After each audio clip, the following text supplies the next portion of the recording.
There we go. We're live. All right, welcome everybody. This is the monthly meeting of the Robotic Society of Southern California. My name is Ray Partida. I am the current president, and I am joined here with a bunch of robotic nerds. We're about to get started. Today we have two exciting talks. The first one we're going to start off with Alan, and is talking about customization of 3D printers and 3D settings, all the latest and greatest. After that, 10 a.m., we have Nathan Lewis with Nathan. Sorry. Yeah, Nathan, a two-time winner of Robomagellan back-to-back. That's a great accomplishment. Looking forward to that talk. After the talks, we'll have a small a show and tell, and then after that, we'll just break for lunch and hang out. All right. If there's any other questions, if anybody has a show and tell, let me know. If you're online, if you have a show and tell, let me know. I'll add it to the list. And anybody here, if you have a show and tell, let me know. I'll add it to the list. With that, Alan. All right, guys, good morning. Hey, Nathan, I'm so glad you're able to join us. I do see you online. Probably hey, buddy. So I'll take the first slot from about 10 to 10:45, and then Walter's going to take the last 15 to talk about his R2 unit, and then the floor is yours. All right. Can you hear me okay? Yep, I can hear just fine. Perfect. Crank this up a little bit. All right. So let me share my screen.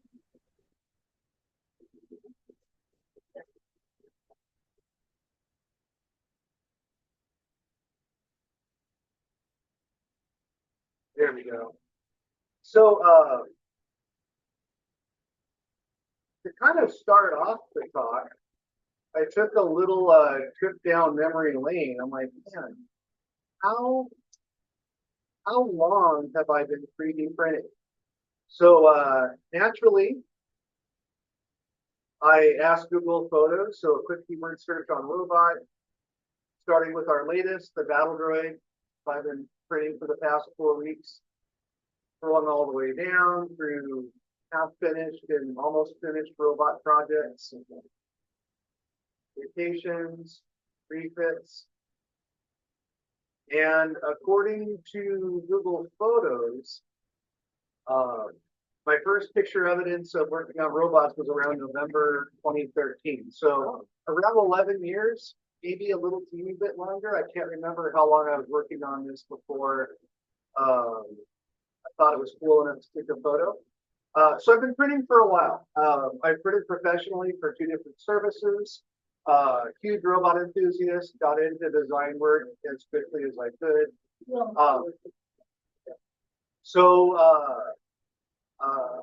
I've lived and suffered through several different generations of printers as well as slicing software. So the previous software that I absolutely loved, that did everything right, that was held by a single developer, that probably autistic spectrum, but super detail oriented, made a slicer called CSULB, and everything just made sense.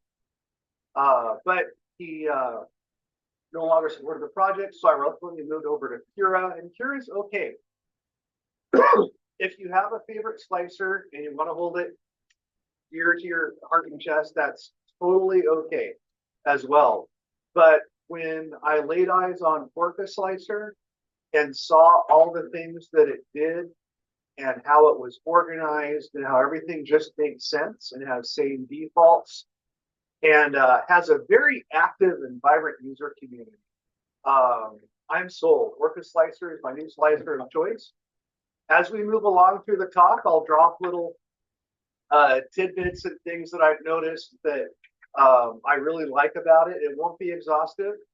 I'm going to try to keep things simple to keep the story flowing. from beginning to end. But yeah, the past month has been very exciting for me. And one of the reasons is getting to know OrcaSlicer. So let me switch back over to the way most stories start. Let me move this out to give everyone a better view.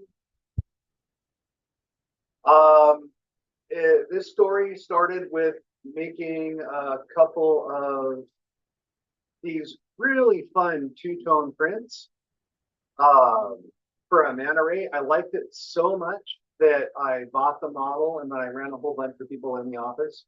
So I was already kind of in a printer mood. And then the news started dropping about this brand new FL Sun printer. I run a pair of FL Sun V400s at home, and I'll walk through my recent updates and changes and revelations on that. But man, is this printer sexy. Just look at the stats. 40,000 millimeters per second squared of acceleration, 1,200 millimeters per second print moves, 110 millimeters cubed per second flow rate, a fully enclosed printer with a screen on front, a filament dryer, uses clipper, 2-zone heated bed. I'm like, oh man, I got to get me one of these. So I slapped down my credit card and I ordered one for pre-order at a discount. Oh. Now, for those of you that we've had the talk about 3D printers, one of the first things that you'll remember is that I very seldom, if ever, recommend a specific printer. And that's because things change too quickly and my preferences may not be your preferences. So, you know, it wouldn't be honest of me to say that you just get the printer that I love. But my 3 recommendations, these are what I always tell everyone, and you've probably heard a couple of times now from me. If you're looking at a specific printer, rule number 1, look for an active and vibrant user community. No matter how good you think you are, there's always someone that's been using the printing and printing longer than you. See what the buzz is. As you read through and you're doing your homework, make sure the buzz is mostly positive. Right? If you're seeing a lot of negative stuff, and we're going to loop back to all 3 of these in just a moment, it's probably not a good printer. And thirdly, because no printer is perfect, every printer has problems. Just make sure you understand and are prepared to deal with the negatives. And if you can check off all 3 of those in the affirmative, the printer you're looking at will be a good printer for you. Now, you may be wondering if I followed my own device when I pre-ordered the S1. And the answer is no. I got excited like a puppy that you scratch their head too hard and just ran in a random direction and bought it. Then I joined their official Discord, and I also joined their unofficial Discord. And a couple of things became obvious after a few minutes of reading. Now, I'm going to share the link to my Google Photos. I'm not going to go through them in order, but if you want to get a closer look or page through, I'll just put that in chat. So the biggest problem with the new printer is this. Now, one of the main selling features of that sexy new S1 is it uses closed loop steppers. They're basically servos. There's a board that sits between the driver board and the stepper. It has an insanely high resolution rotational sensor on it, and it actively works to maintain the position, velocity, acceleration that you command it. Now, this is awesome for reliability of prints. Anyone who's ran a 3D printer has, at one point or another, print head is caught on something and it changes the alignment because your printers are operating open loop.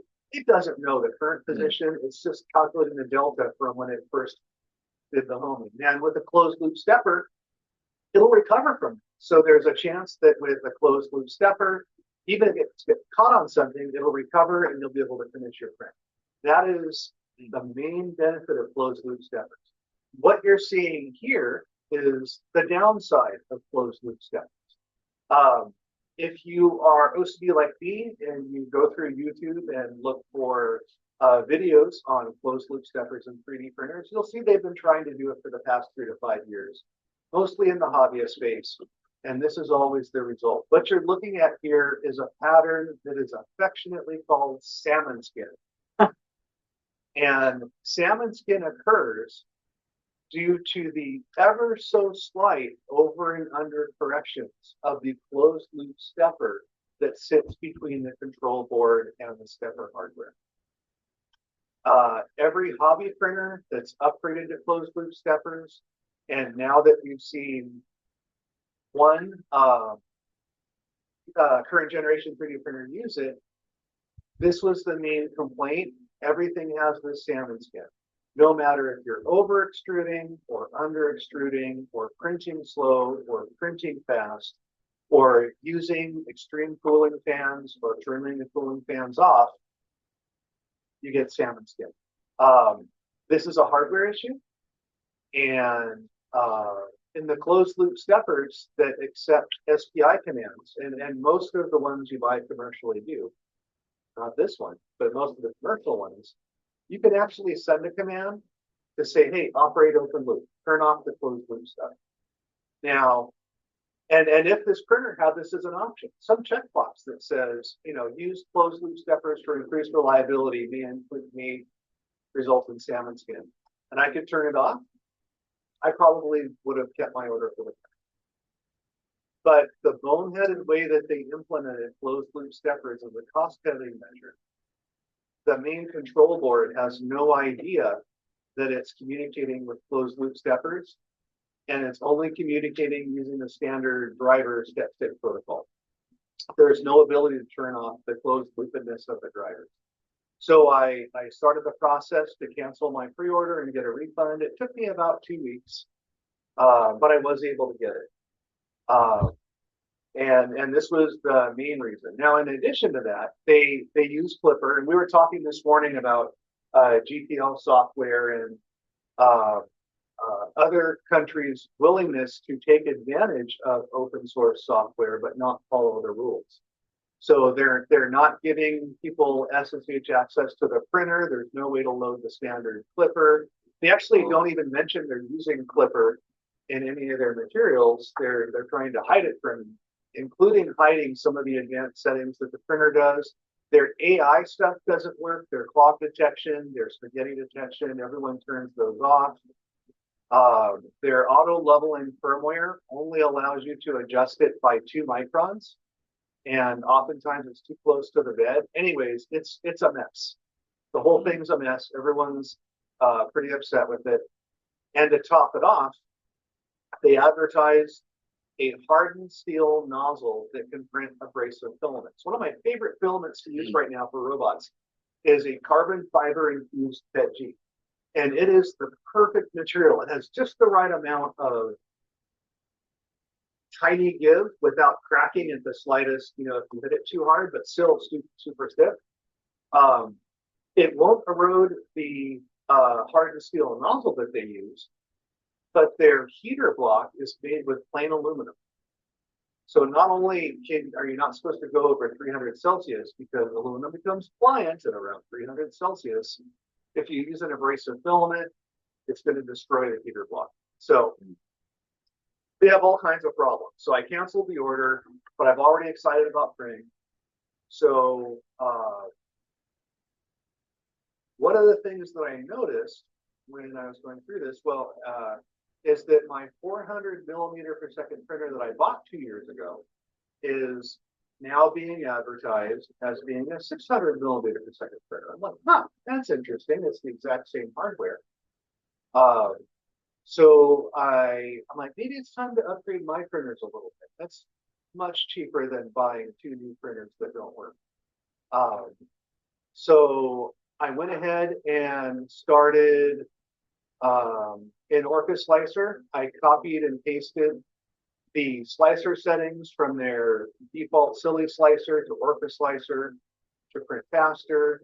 I also upgraded the parts cooling to what's called a CPAP fan. Let's see if I have a picture of it.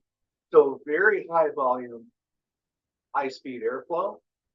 I 3D printed a silencer box, which is what it's being surrounded with right now, so that I can print even faster.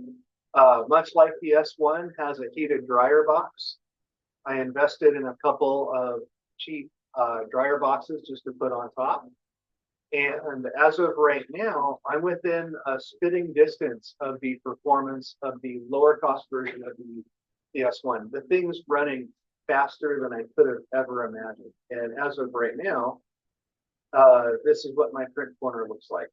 So I bought some enclosures, secondhand enclosures that were 2/3 the price, a heated filament thing, and these things are cooking.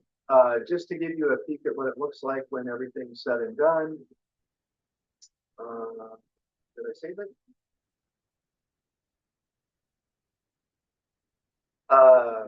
This is probably not coming across very well through the Zoom, but I'm running at FLSUN T1 speeds right now. Then it's actually, that's how fast it's running.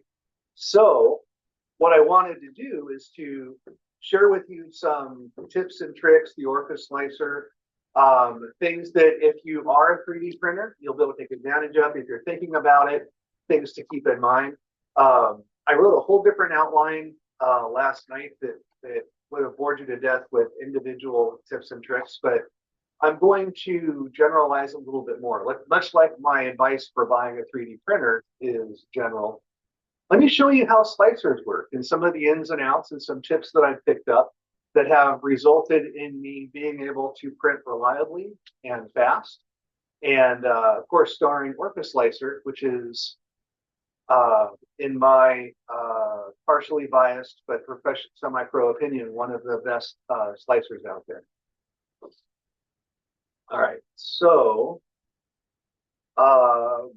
when you're whether you're already 3D printing or you're just getting into it, one of the first things that I recommend, and this is practically a free tip, I haven't had a clog in years. I don't remember the last time my 3D printers clogged. The last time it did, I had gotten lazy or I was in a hurry and I didn't do the sponge trick. This is a little piece of clean, unused sponge wrapped around the filament with a zip tie. So every time I change a filament, I just feed this through on its way to the hot end.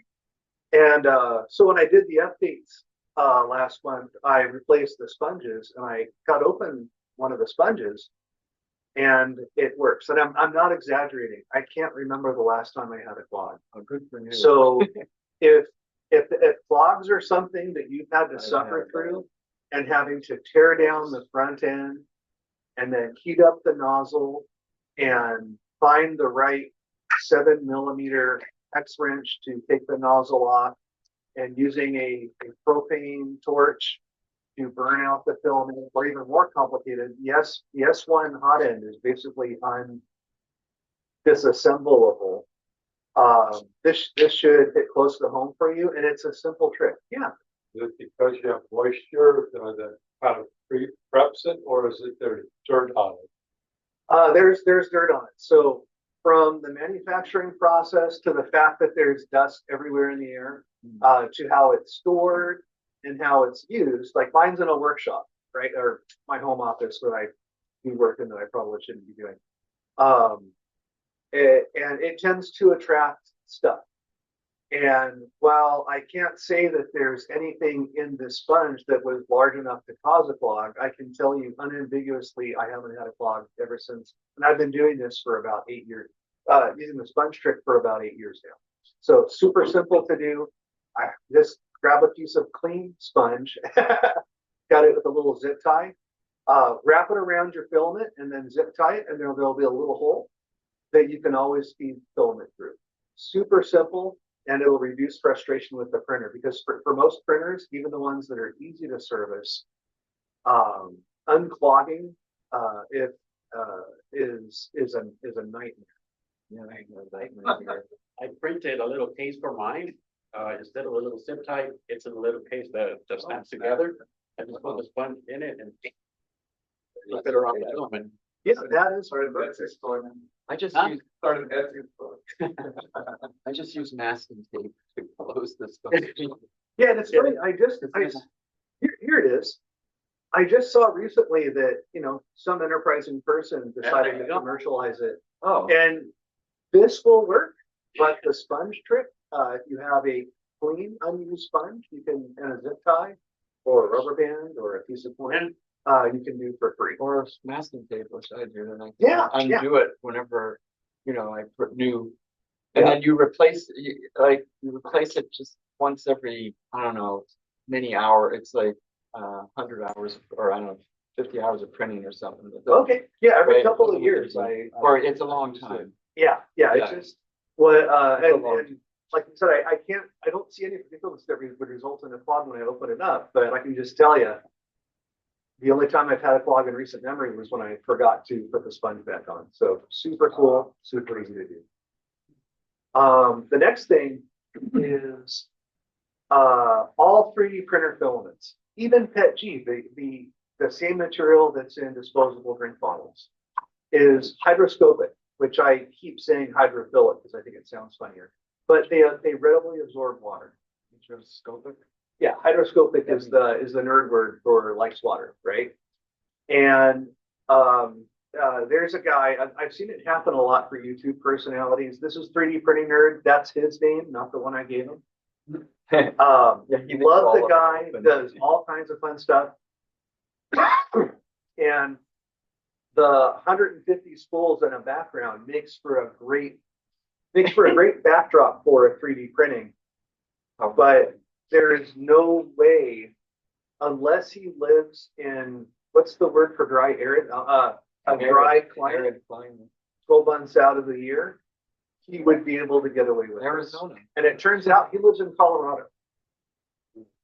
No, So- that's wet. Yeah, so like I said, he's great to watch. I'm sure he knows his stuff, but I don't know how he's getting great prints when he stores his filaments like this. So like everything else we talk about after this doesn't matter if your filament is wet, if it's absorbed water. If your filaments absorb water, and here's an extreme example of this. This is a PETG that was left out in a humid environment. It absorbs the water. The water then flash evaporates, which changes the volume of plastic and changes your surface finish, and ends up like this. And all filaments have this problem. PLA, ABS, PETG, the more exotic filaments, the carbon fiber or glass fiber blends. So like the two main things, sponge trick, super easy. If you are storing your filament in open air, nothing else we're going to talk about print quality matters.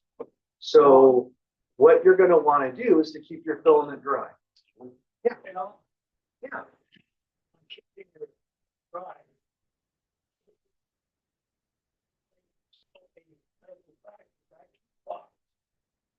In other words, a box that's air.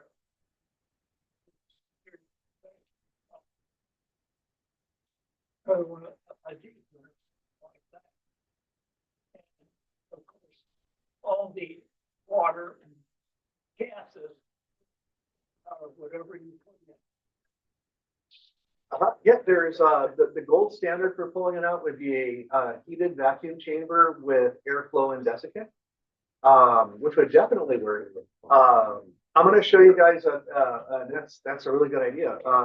A couple of things that I've done that I use that aren't super expensive. I'm going to try to order like the entire talk by free things and cheap things, and then we'll go on to the more exotic stuff. But this is one where you'll want to spend a couple of bucks. My absolute favorite. Oh, and I picked these up at Target. They don't sell them at Target anymore. Are these little 20-quart gasket boxes. They have a gasket. They're sealed. They're really, really cheap. You can still find a 6-pack on Amazon for looks like $50, so about $8 or $9 a thing. They will fit 5 rolls of filament in the bottom. And then if you really want to take advantage of the space, you can probably cram 2 more half-full filaments on top. So up to 7 total. Yeah. I also, another solution to this is if you buy, oh, hey, Jim, it's been a while. Years.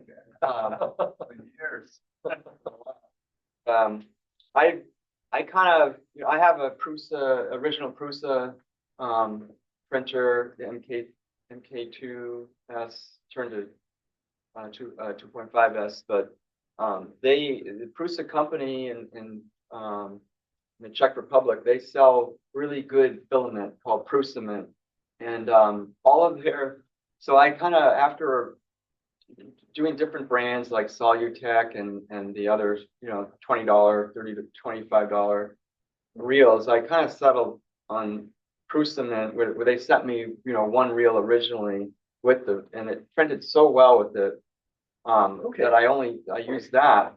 And what the point of that is, all of their reels come with a Ziploc bag in the packaging, and it's so, and with you know, those desiccant bags of silica, and so if you have desiccant bags plus your Ziploc that fits, that's how I store mine.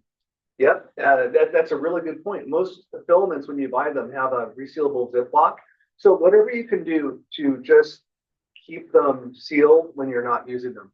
As you can see, my years of printing have shown through, because each of my boxes has a couple dozen little silica bags from spools that I burned through. So in my closet, I have 2 stacks of 4 or 5 of these just off to one side. Super convenient. And this is a really good low-cost way to keep the filament dry and stored. And every couple of years, if you want to pull out all your desiccant packets and put them in the oven at 180 for a couple of hours, really refresh them. Is that okay? Yeah. They just, it doesn't take much to get them to revitalize them. The last thing that I did was there are these really cheap filament dryers. They're only $40. They have fans now and a heating element, and so is that and a timer. you just put it in there and you run the time and then Yeah, you're done? Yeah. So I'm like, okay, well, I want to do my Wish.com FLSun S1, and it has a filament dryer on top of it. Why not invest in a couple? So I ended up buying 3.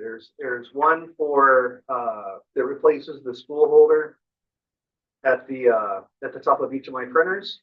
Not super convenient to reach to, but it works. And then I actually bought a 3rd one off to one side if I want to pre-dry any filament if I'm doing something silly like printing out a battle droid. So yeah, see, there's a couple of things you can do. Keep your filament dry. Don't store them open air, regardless of what you see from the YouTube talking heads.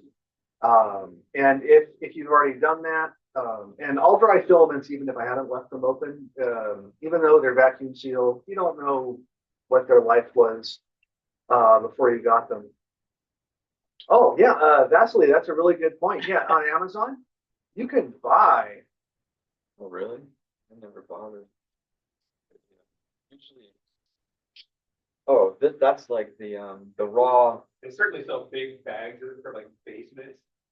But this is like the little pellet, little balls that are not in bags. Yeah, you could How get. do you, Look at all this. the link he sent is this big jug of Oh yeah. of the original, but what do you have? Little tiny thing that could be messy though. You need to have a container for it, obviously. There's a bunch of different options. For me, every time I undo another thing of filament, I just drop the desiccant bag in one of the boxes. Yeah, one of the problems I have with some of my old spools is they're real brittle. They just break if I leave them in. If I take them out. Yeah, PLA will do that. Yeah, that's PLA. So Is that after like a day or two, if I don't take it out and roll it back up on the spool of the snap, it's causing that. Yeah, and which is super fun because I used to leave them in for a couple of weeks. And then I would try to take the filament out and then it would snap somewhere in the extruder somewhere. And I'm like, well, what do I do now? So now I got to power it up and then jam it back in my hand. Yeah, PLA gets, they probably all do up to a point. But yeah, when you're finished printing with PLA, just spool it back up and put it. Is that because of the opposite effect, like it's getting too dry? I wonder, I don't know. Because there's probably, you know, with any of these type of filament, there's probably an ideal amount of moisture in the filament itself, not too low, not too high, because everything has water. I mean, a tiny bit. And I've noticed that too. I never had a problem for years and years, but I used the Sun PLA Plus, and that last roll I got, it breaks right up by the spool, but nowhere else. Like if you paint it everywhere else, like, oh my God, the spool's bad. It's not that one spot. I think it's because of the way the bead works. It's kind of under tension, and so that one point is where all the tension is. It breaks there over. You know, it takes like half a day for that to happen. But I can't explain it, and I never had that problem with that brand before. Maybe it was that could have been a batch issue with the That's what I was thinking. I don't know. filament batch. Yeah. But I was gonna say, you know, as far as having water problem with, you can hear it, right? If you do have water in too much water in your filament, you hear that little sound like it's evaporating.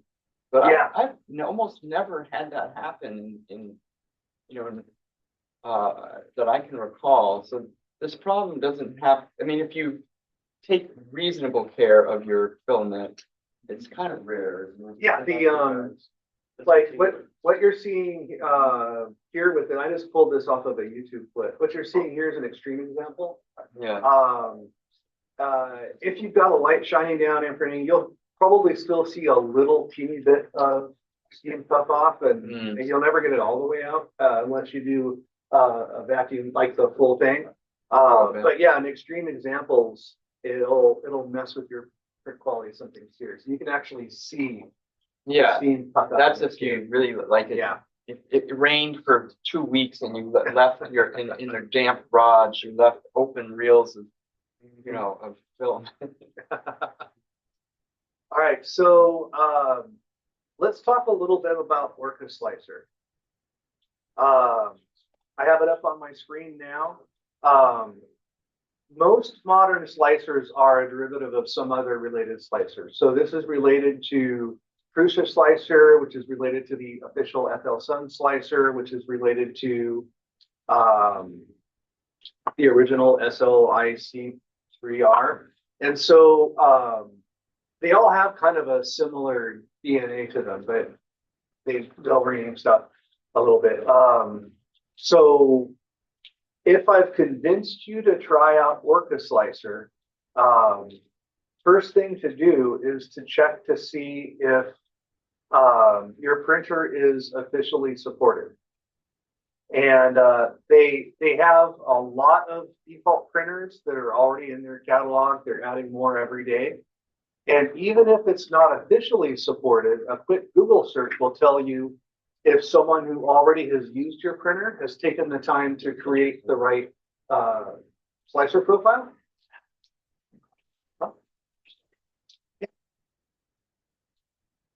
Yeah, it's been recording. Oh yeah, we're recording. Sorry. No, it's okay. No, yeah, thanks for checking. Yeah, definitely wouldn't doubt it.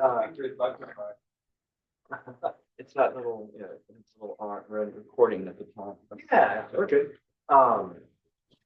So even if it's not supported officially, you may find someone who's already created profiles, which is the case for some of the newer printers.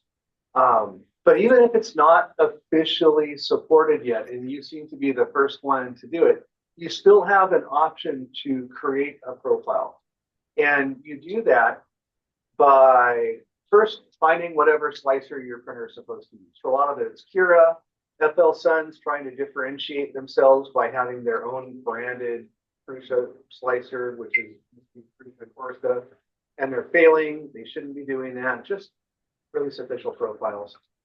And there are 3 things that you're going to want to copy over.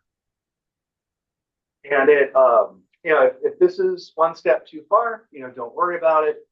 But when you're creating a profile, the most important piece that you'll want to copy over from their slicer to OrcaSlicer is a whole bunch of G code that tells the printer how to start a print, which is the machine start G code, and the machine commands that tell the printer how to end a print, the end machine G code. So the default slicer will have these visible somewhere. Just copy and paste them into the profile that you're creating in Orca. You don't even have, we could have a whole talk on G code and stuff, but it'd probably bore you to tears. So just copy and paste those 2 in. And now your OrcaSlicer knows how to start and end a print job. That's the most important part. And the second part to this, and when I did this for OrcaSlicer, I wanted to use the FL Sun printer settings. My printer, the D400, it supported it out of the box, but the printer settings were a little conservative for my taste. I wanted to step on the gas and see what the printer was really capable of. So in one window, I had open their default slicer. And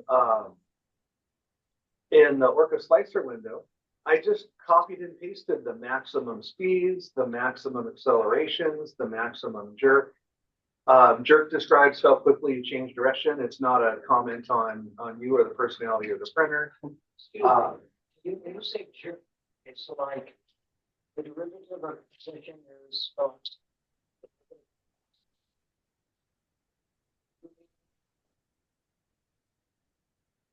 That I can't see. I only understand it as Yes. how That's quickly what the it pull means. hard right. That's what it usually means. That's what jerk is. Does it mean that in the? Oh, change in acceleration? Jerk. So if you think your gas pedal, how fast you move your foot on the gas pedal, that would That's be jerk. Oh, okay. But is that then what it means in the printer sense? I'm sure it Probably. Same thing. Yeah. Yeah, I simply my personal understanding is how quickly you can change direction. So it's as opposed to how quickly you can accelerate and decelerate. And so after copying and pasting in the printer settings, I ended up doing the same thing for the print profile that I'm creating. Now, the ones we're looking at right now are, sorry, it's a little bit small, are super, super aggressive. These are the print speeds that I'm sharing with the next generation FL Sun T1 printer just to see what would happen. And believe it or not, my printer's handling it. So I might skip this next generation and wait for the next one as far as printer upgrades. So you just copy and paste what first layer, what your maximum speed is for your outer wall, so your outermost perimeter, innermost, what speed do you want to do for infill. Same thing for acceleration. So it does take a couple of minutes, but 9 times out of 10, the standard printer has the exact same settings with almost the same names. So it's just a matter of creating a profile in Orca. You mean the same, the software that it's Yeah. shipped with?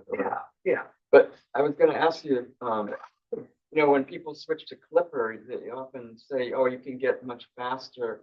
Like I have that, Yeah. the Ender 3, and it became much more confusing as to how fast you can make it go. Yes. And you don't use the original settings from your old stuff. Yeah, exactly. And I think we'll touch just briefly on Clipper towards the end, for sure. So whether you have to create, whether you have to move over a print profile from your default slicer over to here, or it has a default already built in, run some test prints, just whether it's your own profile or there, to get a feel for how well it's working. Now let me go ahead and pull open a project that I've been working on for the past couple of weeks. So This is my OrcaSlicer project for the battle droid. 5x5, there are 25 plates. Because I wanted to see how long it would take, when I sliced each plate, I updated the so I know what the plate is, as well as how long it takes to print. This is before I did the most recent updates to the printer, so now it prints 1/3 faster than that, but as a baseline. And after a couple of weeks of printing, all these parts were printed out. But one of the things that I wanted to show you is, like, everyone's like, oh, I get my printer, turn it on, let's run something super complicated and hope it works out well the first time. And most of the time it is going to work.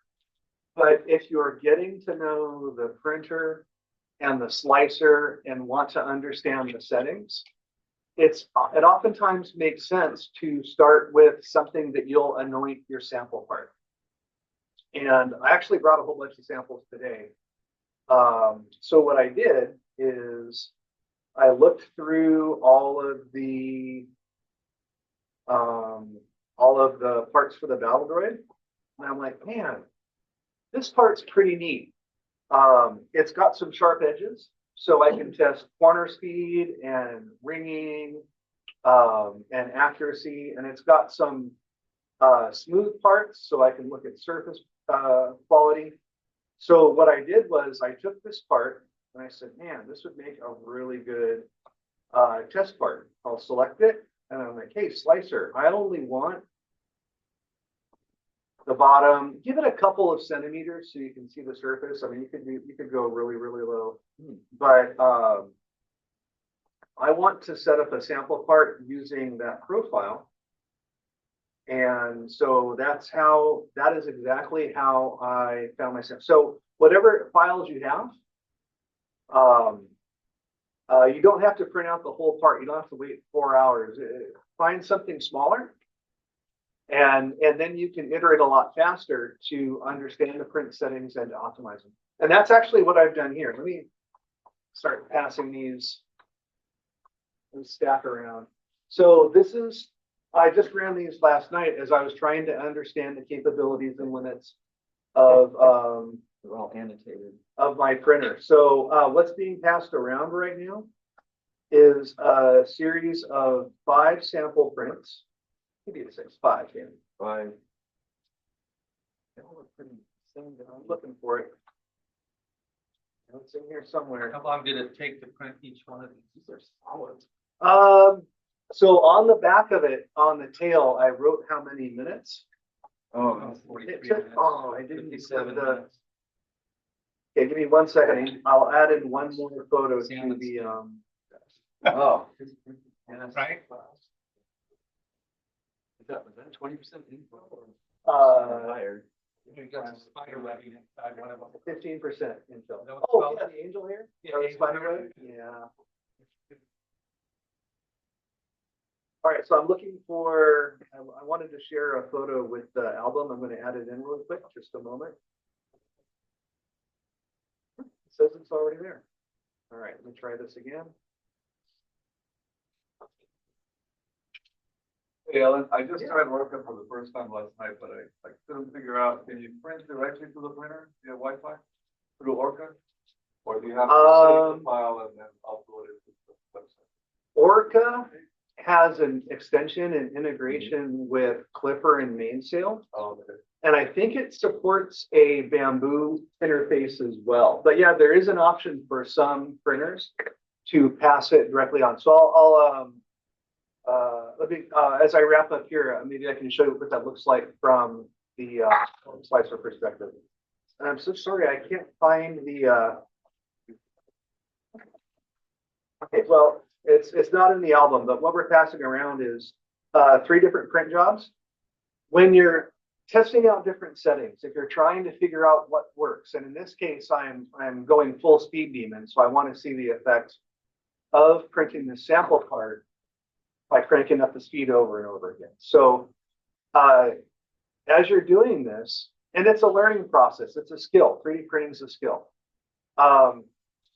change one thing at a time and write down what the change is. So as we're passing around these blocks, it's the exact same sample model. On the, I'm going from left to right as I crank up the speed on these. The first one was printed in 64 minutes using the updated V400 speeds from their default slicer. The 0.98, I was going to try different power levels for the steppers, but I never got around to it. I didn't need to.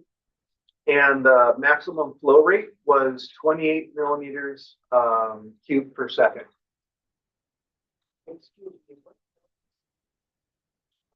Oh, these are all just PLA. Yep, yep. Sunlu, $10 spool, Amazon PLA. Yep.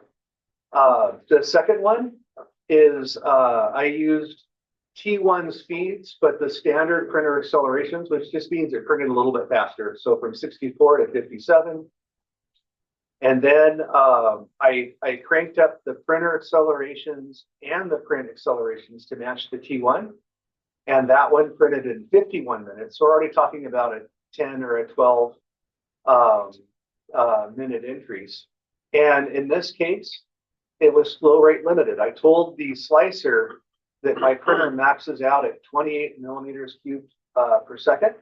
And so it automatically limited the print speeds to honor that limit. And the print quality is the same for all three. So basically I'm getting faster prints for free. Testing, your mileage may vary. This is specific to my printer. And it was only when I told the printer that the max print volume was 50 millimeters cubed per second, so almost double, that you start to see some artifacting and it being flow rate limited. This printer uses a high flow, I'll use air quotes now because the standards have changed, print nozzle called a volcano, but even that is limited in how fast it can push filament through. Filament has a lower, it takes longer to heat up than metal. And there's limits to how fast you can heat up that filament before it exits the nozzle and gets deposited. So my last upgrade for this generation of printer, because I can't be flow rate limited. What's the point if you're not putting the pedal to the metal? Is these guys? It's not. They're not going to show you the secret sauce.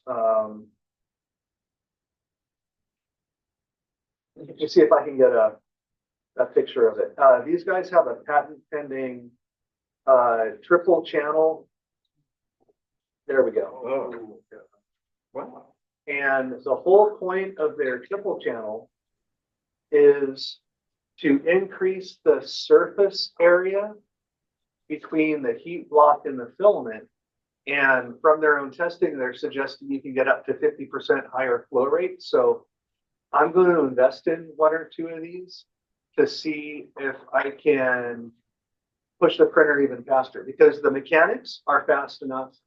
The extruder is strong enough, but I am flow rate limited. That's a really good point. Not all filaments and not all filament types will have the same max flow rate, so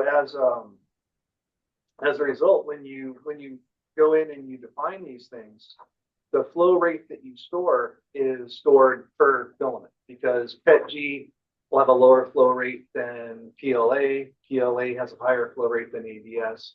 And there's tests and calibration things that you can see. So I'll be spending a little bit more to upgrade the printers again. But gosh, there's so much more I could talk about. But I think what we'll put a bow on it with OrcaSlicer is awesome. It's pretty straightforward to create an OrcaSlicer profile for your printer if it's not built into the application, if no one else has already provided it. When you're playing with the different settings, change one setting at a time and write down what you changed so that you can understand the effect, if there is any, as you move from changing one setting to the others. The last thing I wanted to leave you with and we're gonna skip over the clipper and the other stuff. You'll want to there's so frustrating. First layer adhesion. As you print, the first layer has to stick just enough to the print bed for the print to stay put, but not so much that you have to use a sledgehammer to take it off. And my absolute favorite build surface right now is a textured PEI. So these came standard with the V400. It has a spring steel backing, so it just sticks to a magnet on the surface. Very easy to remove. And using a textured PEI build surface, my first layer speed can be up to 40 millimeters a second. For those of you that have been printing and that sounds way too fast, that is the main benefit of the textured build plate. Now, the second magic sauce to this, and what's funny is what's old is new. This is one of the first things I used to use with my printers 12 or 13 years ago that didn't have a removable bed. So I would spray this on the bed and it would get caked on everywhere else and make a mess. That's what I do, Aquanet. Aquanet Extra Super Hole. I did get a weird stare as I bought this from my local CVS. For your passion, it's so good. And so in the list of lower cost, hopefully upgrades to make life easier for you as a 3D printer person is if you were to invest in a textured PEI build plate that's removable like this, just walk outside, 5-second spritz top to bottom on that. I haven't cranked it up even further, but I can do a 50 millimeter per second first layer and it sticks perfectly. So this is what I did for all printing the entire battle droid. As soon as the print's done, I can take the print off, flex the build plate, and the part pops right off. Run outside, spray it again, then slap it back on, and we're ready to go for the next part. This routine, this process of textured PEI from Aquanet is a game changer for getting reliable first layers on 3D prints. What do you do?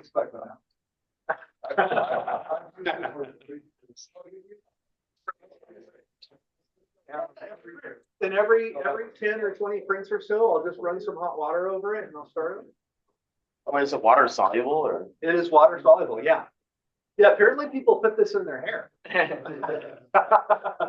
But yeah, using the old paste, that was the old Glue stick? Yeah, it's not. This is so much easier and better. Yeah. The other thing I was going to say is I found, I have both a smooth PEI, and the textured for my, Prusa, and that they give you some guidelines, which seem to be correct, is the different types of filament work and have the best adherence or adhesive quality to each of these different types of, of plates, including, well, PLA seems to do very well with the smooth PEI, and the like PETG does well with the textured.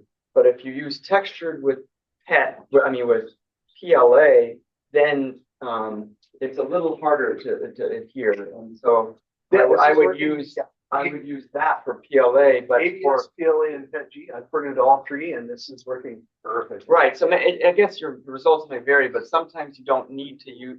Like I don't like if I use PETG, it's really adhered very strongly to a textured surface. So no Aquanet is necessary. Okay. But if you use PLA, then yes. Yeah. Or you switch to the smooth PEI. Oh, the PEO. Or yeah, I flipped it back over. Yeah, so Thomas, you said your build plate's not removable. For previous generation printers, that's really common. For most of them, there should be like an upgrade build kit where you take off the previous build plate surface, and then there's like a sticky rubber plastic magnet that covers the entire top, and then you can slap your build plate on top. So And again, that doesn't, there is some, cost associated with that. But yeah, this is the way to go. All new printers have removable build plates, I believe, almost. But yeah, textured PEI and Aquanet has been a game changer. So I promised to close out a little bit early because we want to hear from Walter and his R2 unit. But yeah, if you have any questions, let me know. I've been printing for a while. Open things on the forums, but yeah, this OrcaSlicer has been great, and I'll give you an update next month when I upgrade the number. Yeah, one last thing, summarize the upgrades. Oh, your printer, you can't buy your printer. Oh, It's a Frankenstein. It's a Frankenstein, yeah. but the upgrade, a lot of people have, get like Ender 3s or whatever, and there's so many paths of upgrading. Yeah. In fact, yeah, Don was online, the printer I won, it was totally, pimped out with upgrades. Oh, yeah. Even though it's a 6-year-old, base or whatever. But yeah, what Yeah, so my 3 upgrades for the printer is I installed a wrong picture. There we go. I installed a ring light on top to get better illumination. So they're like $15 on Amazon. I did upgrade to a CPAP blower. The kit with the driver board, I think, is $60 on Amazon. You can save 10 or $15 by ordering through AliExpress. And a lot of printers, you'll be able to find a silencer to reduce the volume because they're super noisy. I also bought some gently used enclosures from FLSun directly. These are $110 and enclose it so it keeps the heat in, keeps the drafts out, helps with the noise a little bit. And then finally, the little $35 filament dryer up on top. And so once I get that CHT, that Vontech nozzle, it'll be printing at T1 speeds. So if you're asking me what printer to get right now, again, follow my 3 rules. The T1 is the faster version of this, and it's going to be available for $600, but it's not in big distribution yet. The clipper is closed source and it has a smaller print bed. If you already have a V400, or you can find one used for a great price, spend the $200 and upgrade it with these upgrades. You'll be happy for a couple of years. So, but those upgrades didn't affect the speed exactly. oh yeah, they all did. Oh, the fan. That fan allows me to print faster because it pulls off faster. And Okay, so that fan is an extruder fan. I mean, it's related to IC, so that made it faster. The case that was the main one that makes it. yeah. Jim, you might be surprised by how much a difference a fan can make. There's a guy, Ollie 3D, that makes part cooling fan ducts, and just changing the way the airflow of the stock fan hits your part can improve your quality and your ability to print much faster. Yep, that CPAP fan is the reason I can print those sample parts in 2/3 the time, and probably faster. It's the only downside, the faster you print, the louder the printer is. But then so my printers went from practically silent to, all right, I can work next to this. It's not the end of the world. But yeah, it's been fun. It's been a Hey, Alan, have you done any testing with strength of faster versus slower prints? Like layer adhesion? Are you having any problems with that? Not yet, but I also cranked up the print temperature to compensate. So I'm printing PLA at 230 Celsius, which is crazy for last generation because there's no reason. But because I'm printing hotter, it gives each layer to, and Dom and I don't know this, but for anyone who's newer to printing, it gives you a better chance of bonding to the layer below it, while still being reduced the viscosity enough to be able to lay down accurate. So there's this fine balancing act of art and science from print speed and cooling.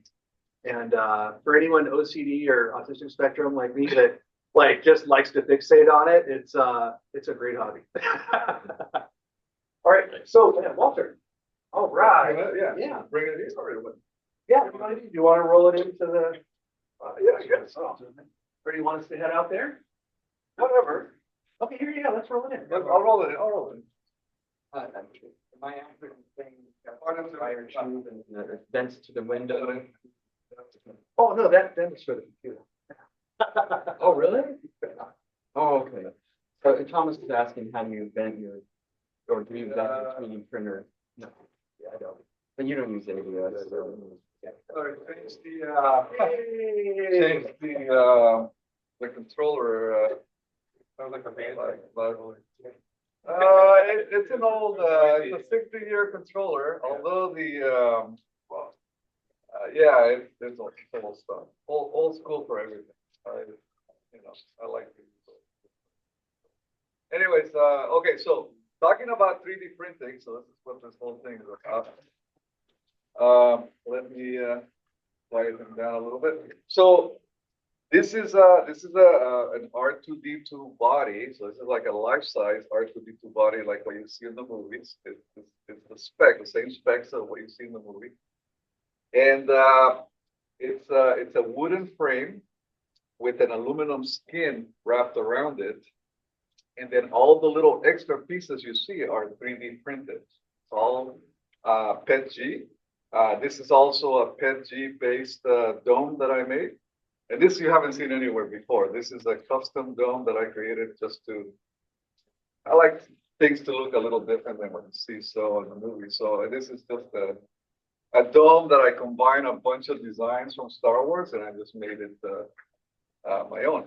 So, but yeah, what I want to talk about is the type of materials that I use. So the PETG that I use, I picked PETG because it's heat resistant. I take this to a lot of events. This has been around for 4 years. I can't even remember how many events I've taken it to. In fact, I'm going to Paramount Studios after this for a nonprofit event. So let's go to a lot of events, but this is how it's Sorry. Hold on. All right. So this is how it's on the box. Resistant. If I use PLA, this will be all warped after a few years. So PETG,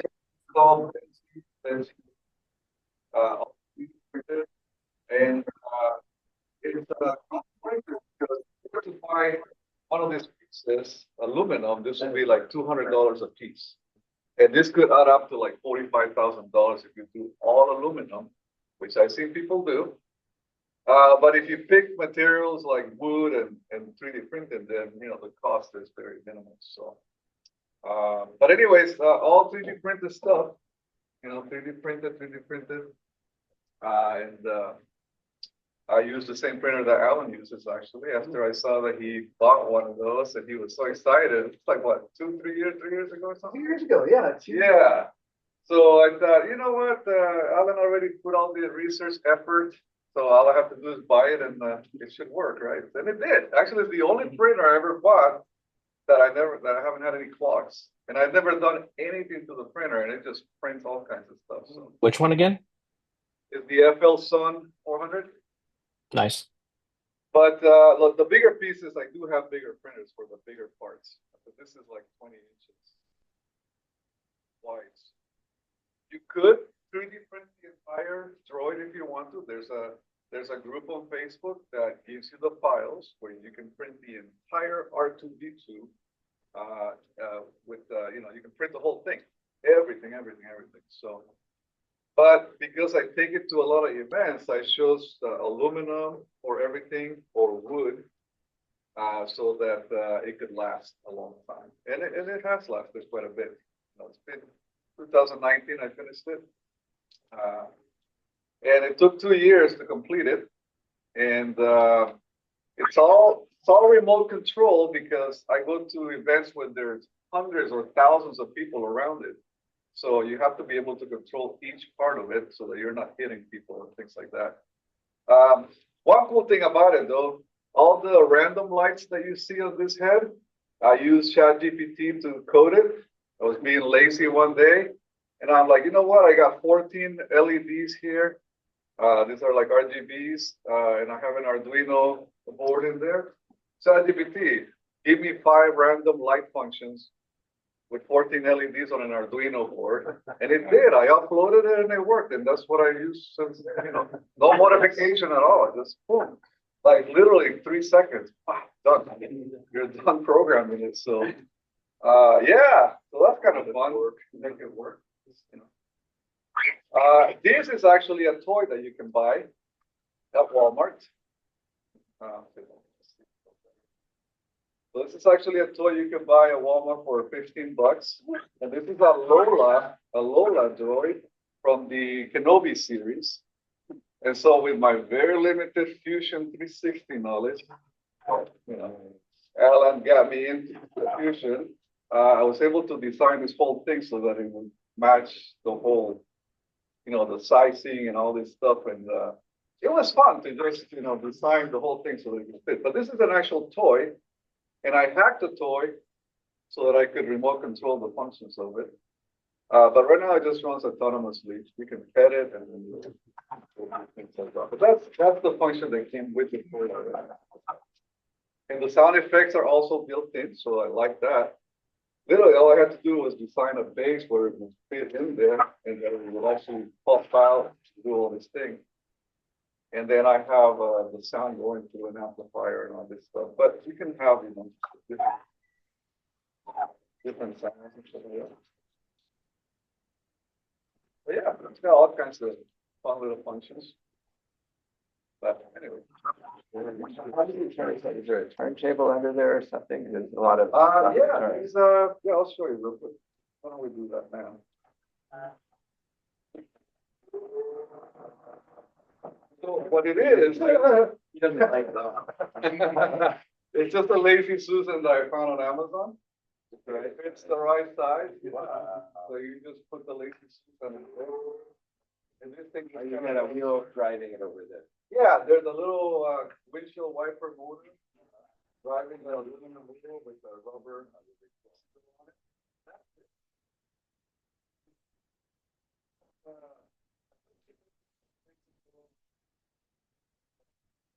The controllers, I used to use my year 2000 BattleBots controllers. So in 2000, I used to build BattleBots, and I used the exact same controllers with this one. But one of them failed these things. I put my from the other BattleBots I used to build. And it works. Everything, it's very simple electronics. It's just, all the, very basic stuff. So all remote control. And the hardest part is the labor to be able to assemble each little piece, print each little part, paint everything, make everything fit just right. And there was a lot of times where I was putting one thing and then I had to take the whole thing apart to be able to fit a new thing. And it's done 2.5 years of a lot of labor to be able to do this thing. And That's yeah. fast. That's considered pretty fast. Yeah, so people take 8 to 10 years to build one. Yeah. It can be as simple as you want. It can be as complicated as you want. Yeah. But anyway, it's just fun. People like it, kids like it, and we are able to do this through. We have the not license, but we have they allow us to build it because it's a Star Wars intellectual property. But as long as we take it to nonprofit events, things like that. There are times where they'll rent this for a TV series and they'll pay you because Lucasfilm hires you to rent it. Sometimes they'll buy it from you as well. So, yeah. So How did you get the wear and tear look? So that was fun to learn. So during the pandemic, I was actually learning how to do this stuff. So there's something called liquid latex that people use for Halloween, for masks and stuff like that. You put this latex on, it's a mask. So I sprayed basically the base colors that I wanted, and I put liquid latex where I wanted the things to peel off later on when it's dry. And I put the main colors on top of the liquid latex. When the liquid latex dries off, you just peel it off, then it starts to have all the little scratches that you see everywhere. There's not that many that I did, but when you see scratches like this, that's where the liquid latex used to be. Basically, you just rub it off with your fingers. And now you have all these scratches everywhere. And then you mix different paints and then you can buff it in and clean it and then make it look all this stuff. which I wanted to. I wanted to have the wear, you know, the worn off look, and yeah, weathering is a whole other thing on its own. That was really hard to do, but I love the color. These are actually the university colors. Did you notice? You notice that? So I got inspired by the black and gold color. You know, this paint is actually what people use for farm equipment. This yellow is farm equipment yellow. And yeah, there's a variation of different silvers and grays and metallics colors. And that's it. It's you know, it's a simple remote control unit. So All three legs work the way the yeah, original. it doesn't have the 3-2-1, which is it pulls the leg off in Yeah. front. No, it doesn't have that. Basically, it's just two wheelchair motors, one on each side. It's just tank steering. Yeah, but in the front, it's got some Omni wheels so that it goes really smooth. So it looks like it's floating when it's driving. And then, yeah, this is the foot covers that you see. These are aluminum. I found the plans online, and I went to a website called Send Cut Send. It's a website that you send your plans to, and then you tell them what material you want to. Then they sell you this. They send you the sealed packages with all your little aluminum pieces pre-cut. And then you hire somebody to weld it, or if you don't know how to weld, you can weld the pieces yourself. So that's how I did this. The plans are out there for everything. And there's files out there for every single, really, it's called every single component that you see here.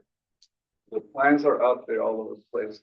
So you just have to download the plans, make it fit exactly where you want, modify them or print them as is. And the frame, so the frame is made out of wood. And there's a guy in Huntington Beach that will sell you the frame pieces.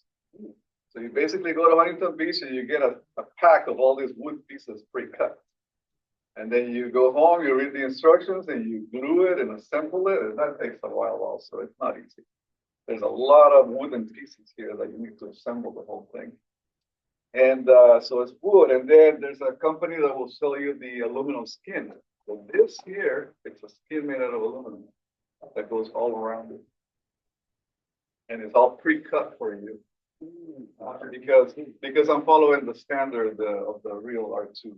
Can we continue this on the show and tell? Because we got the other time. Yeah, unfortunately, I would have to leave exactly at noon.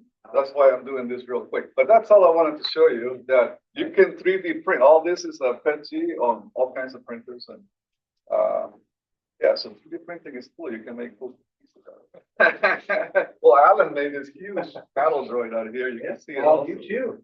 Really fast, yeah. But anyways, yeah, so just wanted to show you that real quick. It's labor intensive, but it's a lot of fun. Just a ton of. Was there some frustration? I'm sure. Oh yeah, tears, blood, all kinds of things.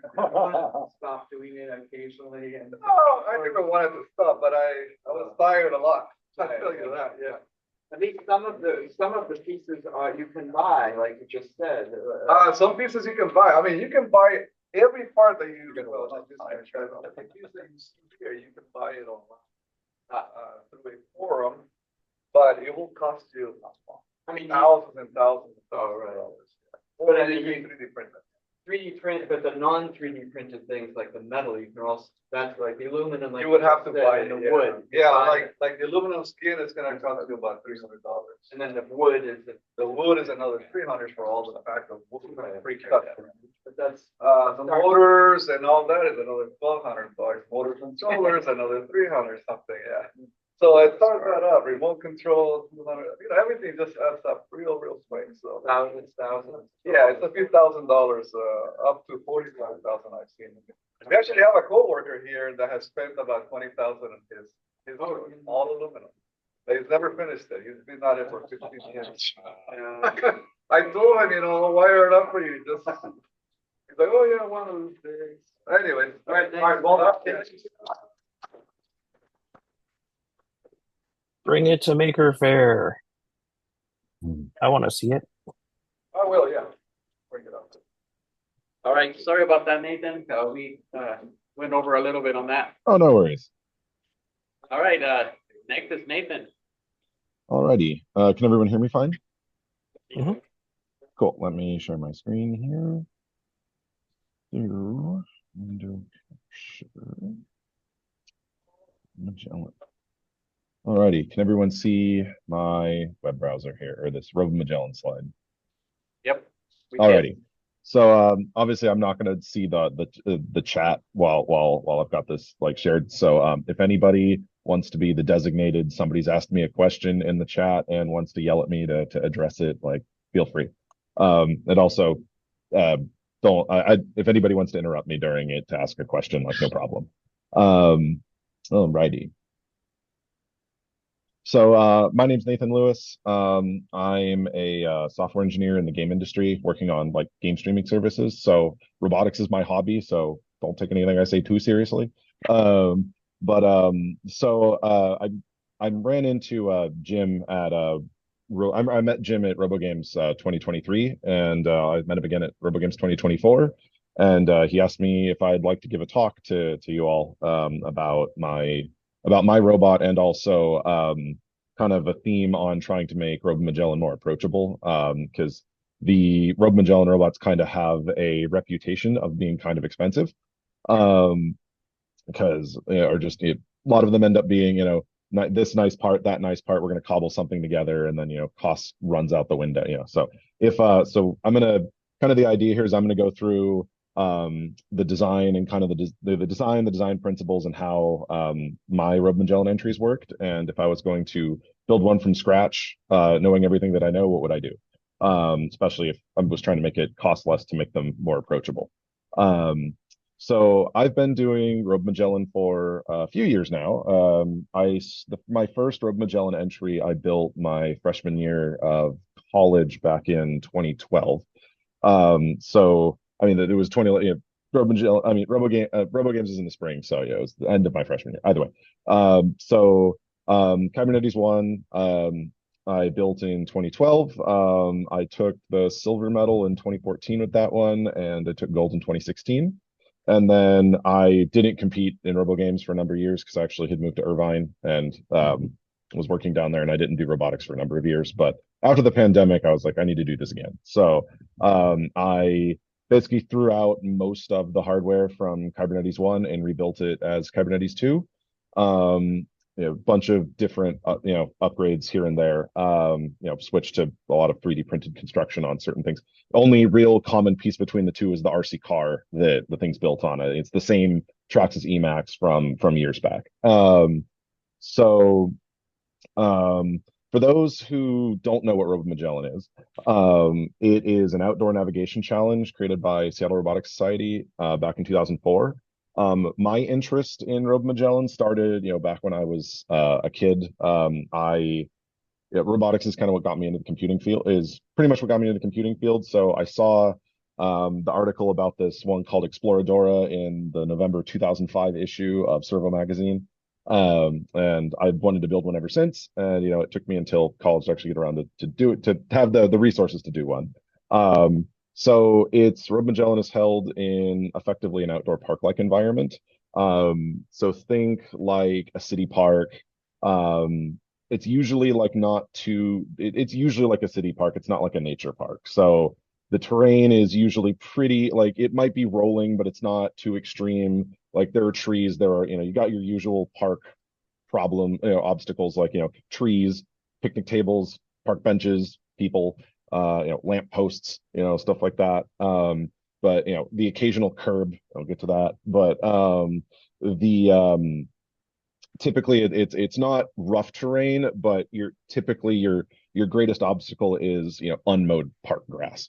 So the robots have to have like moderate off-road capability, like just merely from the fact of it needs to be able to get over 3-4 inch, 2 to 3 inch tall grass. So pretty much the competition is officially, you got to get from the starting location to the ending location. These locations are marked by orange traffic cones, and you score the cone by bumping it, by physically running into it in some way, whether that's the full robot making contact, or some part of your robot has to make contact with the cone. And then there are so the destination cone is typically the easiest cone to get to. or it's not the closest typically, but it's usually, you know, simple, you know, air quotes, it's the least challenge, it's not challenging to get to compared to the other cones. So one or more bonus cones are placed that all function as time multipliers on your score. There's for Robogames, the way that they do it is there are 3 bonus cones. There's one easy one medium difficulty, and one super hard one. So for instance, last year for 2023, there was an easy cone that was just out in the middle of an open area that you could go bump into. There was, they called it the trap cone, which was, it was behind some basically some I think it was like a fire hydrant, some like fire sorry, there was basically like a some like metal bars to prevent you from tripping over a fire hydrant. So they put one over there, and then there was the cone called the dumpster bonus, which was out behind a dumpster. It actually was, so in technically it actually wasn't all that difficult to like drive up to. There wasn't too many things in your way as long as you managed to get around the big dumpster. The problem was is they put it over a concrete awning, so you'd lose GPS lock if you went for it. So it was unless you were doing some kind of dead reckoning or like location fusion, you'd lose your position signal if you actually went after that cone. So nobody actually scored that cone and finished that year. And then so yeah, so I do have a video of one of my runs from last year, just for anyone who hasn't seen what a Robomagellan run looks like. So here I've got, yeah, this is the starting cone. It's over, well, you don't know where the map is, but so robot starts, leaves the starting cone. This is that easy cone I was describing. Oops, sorry. The arrow keys don't work for seeking. So here's me getting on to the easy cone, bumps into it, and it drives away. And then it's pretty much, you know, this story too. It's going over here, find, this was that trap cone. Get around these things to protect the fire hydrant. Yep.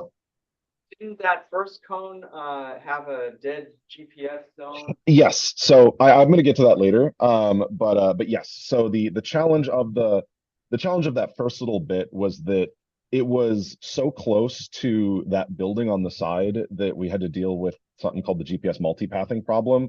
So anytime you looked at your GPS position, if you were sitting in that area, it looked like you were almost at the other building. It was basically translating your location something like 10, 15 foot to the north, at least on my receiver. And so as you can see, there's Jim up front there. Sorry, arrow keys again. Sorry, why is it not going back there? And then this destination cone over here. And the dumpster bonus is like off to the left from this perspective. But yeah, so that's kind of what a Robomagellan run looks like. And it just it gets to the end cone right here. Yeah. All right. So your typical Robomagellan robot. Oh, sorry. So your typical Robomagellan robot, almost all of them. This isn't true of everything, but especially in the last 7-8 years, most of the ones I've seen are built on RC cars. Because RC car, you know, somebody else has designed a off-road capable chassis for you. You might as well use one. I mean, you can do your own, obviously. But a lot of people like to pull like RC trucks. You're gonna have a GPS almost certainly. Like technically, you can do it without it if your dead reckoning is really good.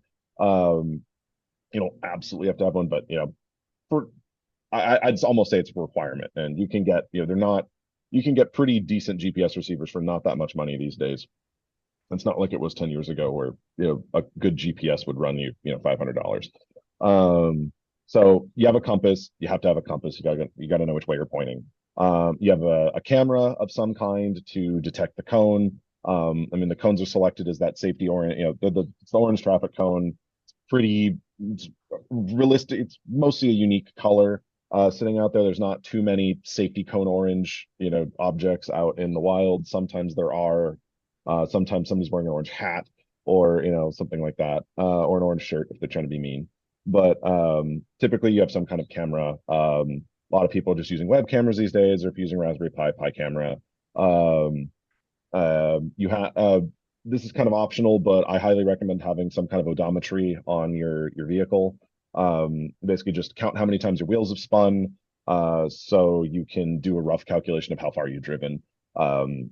Especially with that, I mean that came in super helpful for me in that first section of the run that I showed, as Jim mentioned, because the GPS was not working very well in that spot. So that first bit there, I actually told her, go forward 30 meters, and that turn to the east and drive 30 meters, and then start looking for the cone. And then I had a little routine that would then get it past the cone into a spot where I thought the GPS would be good again, and then it used the GPS for the rest of the run.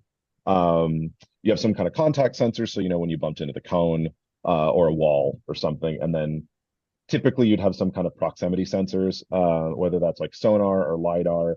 Kubernetes uses stereo depth camera. When I first started, when I did Kubernetes 2, early, I mean, when I did the first Kubernetes, LiDAR was completely off the table. There were no low cost, sub $5,000 LiDARs that actually worked outside, back in 2012. And then these days, there's a lot of them, or there's ones that work, I would probably say good enough. Like you wouldn't want to use it in a life or death situation, but for a hobby robot, you don't have to worry too much. You can get, relatively inexpensive LiDARs that function outside these days.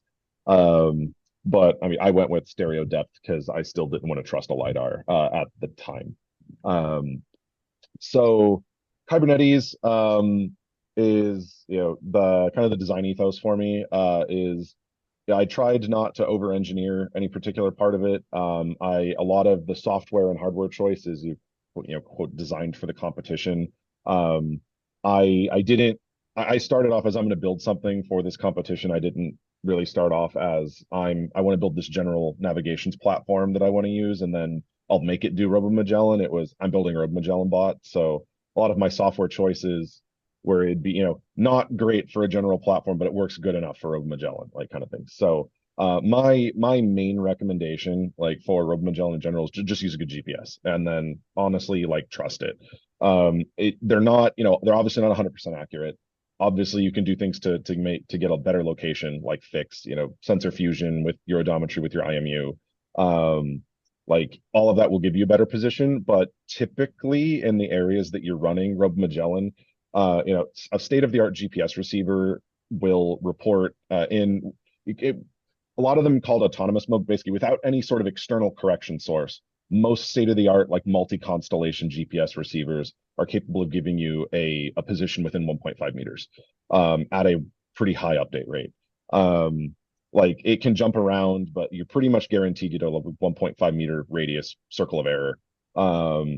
And there are things that affect that position fix, such as multipathing. There are some issues. But in general, if you're not too close to a building, and you're not under dense foliage cover, you can expect a 1.5 to 2 meter error. And so a 2 meter error, that'd be a 4 meter circle. That's a 13-foot diameter circle thereabouts. So, or actually 4 meters would be 12, about 13, 14-foot diameter circle. So if you've been to your local city park, most obstacles that you'll find there are not spaced closer than 14 foot.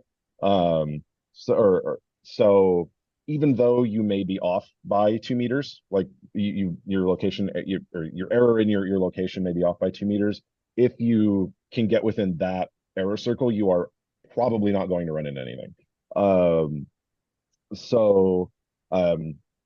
For the most part, if there's some advanced sensor fusion algorithm that you understand, go ahead and use it. But if you don't understand your navigation stack or whatever, and you just and you're kind of looking at things you understand versus or what you can debug in the field, things that you have good grasp with, just use straight up using the GPS position, as long as you're not next to a building, pretty much is going to work. Things aren't that close. And so the rest of my software is pretty simple. I'm not saying don't use ROS, or I'm not saying don't use SLAM, but for Kubernetes, I didn't use ROS and I didn't use SLAM because I found that I was spending almost all of my time trying to debug things about those that I didn't understand. I mean, it was obviously a good learning experience, but as far as running the competition, it was if something's not working in, in that 30 minutes I have or the 30 minutes between my runs. Like I want to make sure that the software that's running on my robot I have a really good grasp on. So, and as far as that good GPS recommendation goes, back in 2012, I actually used a hiking GPS. So the Garmin CSX or 60 CSX series. It was a trail GPS. They're not really meant to move fast. They actually for the day, they gave a really good fix, just slowly. Because I mean, it was mostly meant to walking speed. So typically they updated it 1 Hertz. If you put it in some special mode, if you dug around in the settings, you could actually get it to output at 2 Hertz. And they give you a 2-ish meter circle of error, like 6 to 7. Obviously it reported in imperial, but like, it would always give you plus or minus 6-7 foot, like off the, so about 2 meters. And this worked really well for getting around. It's the only thing about it was that it didn't update very fast. So these days, for Kubernetes 2, I use a uBlock ZF9P, which is a extremely accurate GPS receiver. So 1.5 meter error in autonomous mode. I've been out in the middle of a field. I've been under a tree. The only time that I've ever actually deviated from that 1.5 meter like error circle with out in the field basically was that run at Robogames 2013 where there's that spot I was next to a building. So if you were basically anything other than next to a building, like this thing's going to be pretty on point. This also supports RTK real-time kinematic corrections. So if you have a correction source, it can actually give you 1 centimeter and even sub-centimeter positional accuracy. I don't think you can actually run RTK by the rule. I'm okay. It's a gray area on the rules. So you absolutely can't bring your own reference station because the rules disallow DGPS beacons. So I'm pretty sure the judges would apply that also to RTK beacons. So you're not bringing your own reference station, but I think it's probably they do allow offboard processing these days. So I'm not sure how I don't know if the judges would accept, oh, I've connected to the cellular network and I'm listening to a nearby RTK beacon, publicly available RTK beacon. I don't know if that's allowed.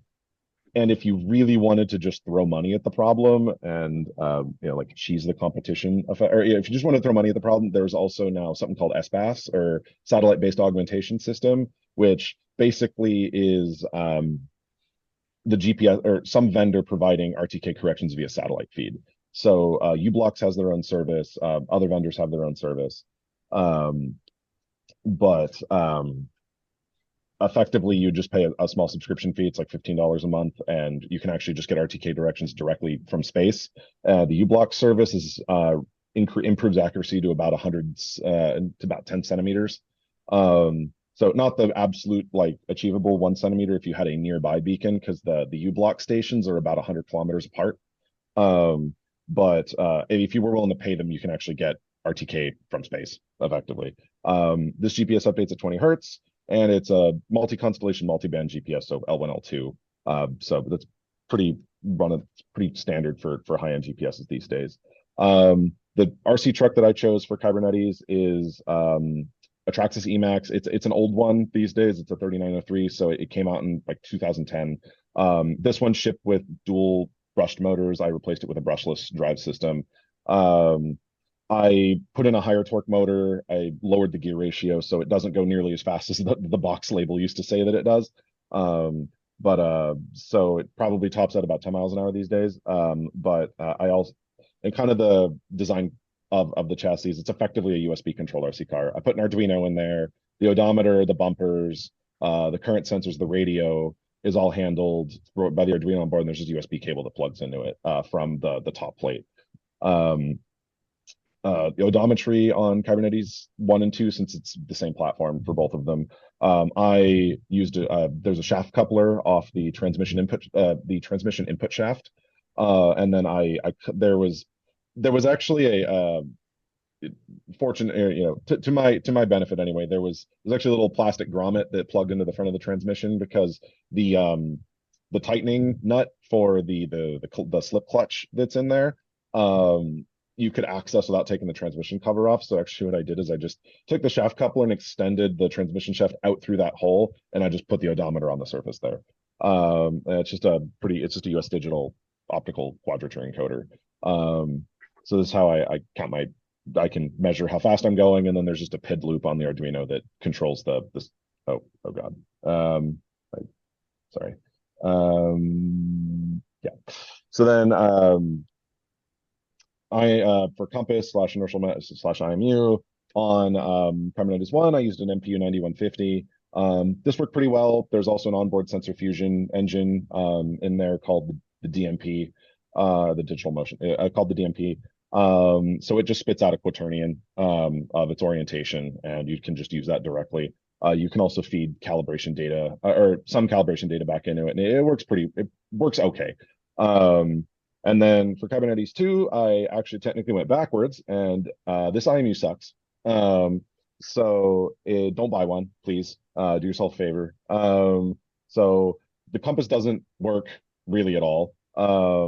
Like probably well, realistically, what's wrong with it? Like, I mean, it could work, but there's you can't the integrated sensor fusion engine on it. No, the vendor has not provided, at least in a publicly accessible form, how to feed the calibration tables into the magnetometer. So if you have any metal around you, which I do, there's an electric motor, there's some metal components on the robot, you can't calibrate the magnetometer. So it's practically useless. Yeah, I put it on there. If I turn on the magnetometer, basically the arrow just the heading just spins in a circle. It's useless. And then it's actually bad enough that the SparkFun developers that were maintaining the Arduino library just gave up. They still, this IMU sold up, but they basically have discontinued development of the Arduino library for this sensor because everybody gave up on using it. So don't buy one of these. I'd recommend like an MPU 90, like still use the 9250 or use some other vendor's IMU at this point. And then for camera / collision avoidance, I use an OAK-D Pro W. It's a RGB plus depth camera. It uses stereo vision for depth calculation. Has quote NPU capabilities. There's for running small models. I use the stereo depth map to do my collision avoidance, and I also use it for finding a cone. And so getting into kind of the software design for Kybernetes, it's not a smart robot. It's not doing any sort of sensor fusion. It pretty much just runs a waypoint mission. So as part of the setup for after the map is announced, I just walk around and put GPS coordinates that are away from obstacles and have it drive a string of waypoints until it gets to the cone. When it's close to the cone, I have it start looking for orange. And then when it finds a large enough orange blob, it will just drive slowly at it until the collision sensors touch something. And then if it's not the final cone, it runs like a pre-programmed routine to get itself off of the cone. And then again, if it's not the final cone, it will then start the next chain of waypoints. If it was the final cone, well, it's done. Just kind of what that looks like. I have this. So, if we were on the cone, it kind of just does this pre-programmed like exit routine off the cone, based on its compass heading and the odometry. It's like, drive back a meter, turn the robot 45 degrees, drive forward, a meter and a half, turn right, kind of thing. And so I have, one that goes past the cone like that. I have one that spins the robot around or does like a very large multi-point turn to try to turn around in the minimum space. And then You choose one based on the yeah, and I choose one. Yeah. So if I'm looking at the gun, I'm like, I think I'm approaching from this direction. There's an obstacle there, so I'm going to try to spin around in as short of space as possible. So if we actually go back to that, the video of my run, so we can actually see that here on this cone, I chose the go around just to the side routine, because I was like, oh, I'm out in the open, I'm just going to drive past the cone. And so it does that go around routine there.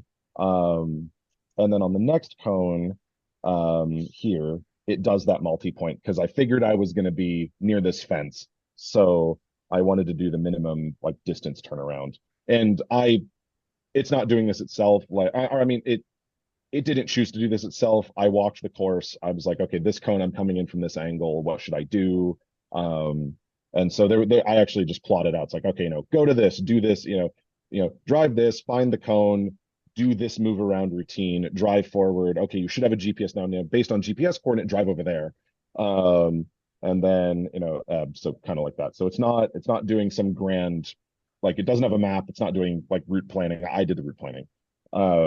So it's something I would want it to do in the future, yes, but it was more of what do I understand now, like kind of thing. And then, right, so. And then the dead reckoning there, I noticed you mentioned it. Yeah, and so basically the waypoint mission is either a string of GPS coordinates or in there somewhere. Alternative, some sections can be done via dead reckoning, which is drive a certain distance along a heading. And so so this is the map of that run video that I showed. So this was 2023's Robomagellan map. So starting cone was over here between these two buildings, and basically in this zone, GPS is almost completely useless because it's just the positions were translated inside of we're just all over the place. Or funny thing is, east-west position was fine. North-south position was messed up. But just because of the geometry of how the signals are coming in there, they're reflecting vertically, they're not reflecting horizontally because it's open. So that starting cone, if you were actually sitting there and took the GPS measurement, it actually thought you were almost inside of this building to the north.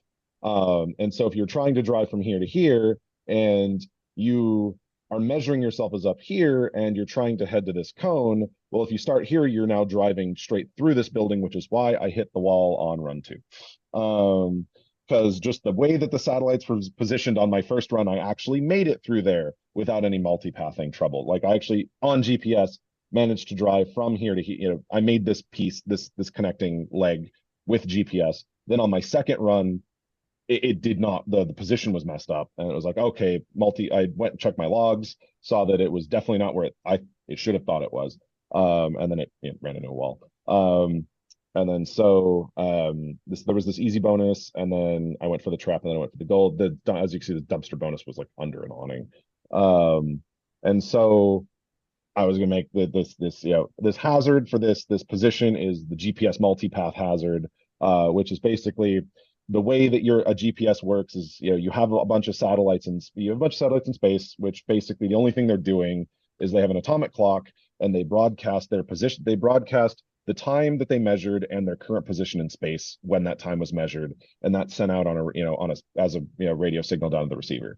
And so if you have enough of those, the receiver is actually calculating the differences in received. Essentially, it's triangulating its location based on differences in reception times. It's like this signal, because all of the satellites are synchronized with each other with the atomic clocks, that every timestamp signal was broadcast at exactly the same time. So knowing how you can calculate your distance to any given satellite based on the differences in the receive time. So if you basically take one as your reference, you know how much farther away or closer the other ones are to you. And then since you know those positions, you can then solve for the missing variables and compute your actual position. The problem is that your GPS, because you're talking about differences of micro or nanoseconds, hundreds of nanoseconds, because it lights very fast.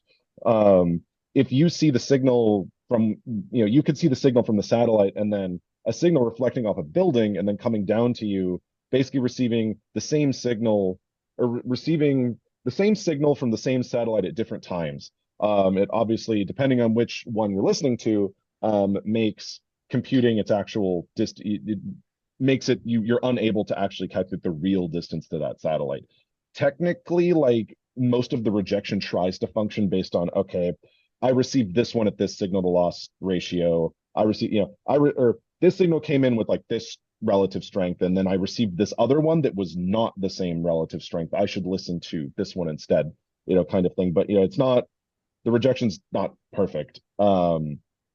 So planning this route out, it was like, okay, I need to avoid using GPS in this zone. Then I get out past the easy bonus, and now I've got a clear sky, and I'm not close to a building anymore. So now I can use my GPS for this zone because it's open enough.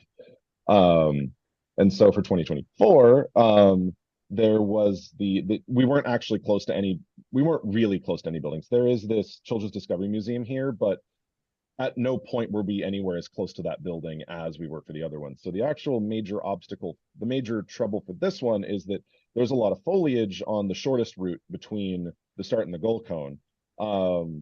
But there is this open space here, but in order to utilize this open space, you had to go over this curb before the goal cone. And that proved to be a challenge.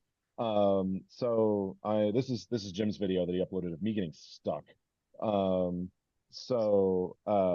robot's running across this curb, and then I had made it over the curb twice before, but I had changed where I was trying to cross the curb at this point. So my last two runs, I actually went over the curb at an angle, so the truck was able to get over it.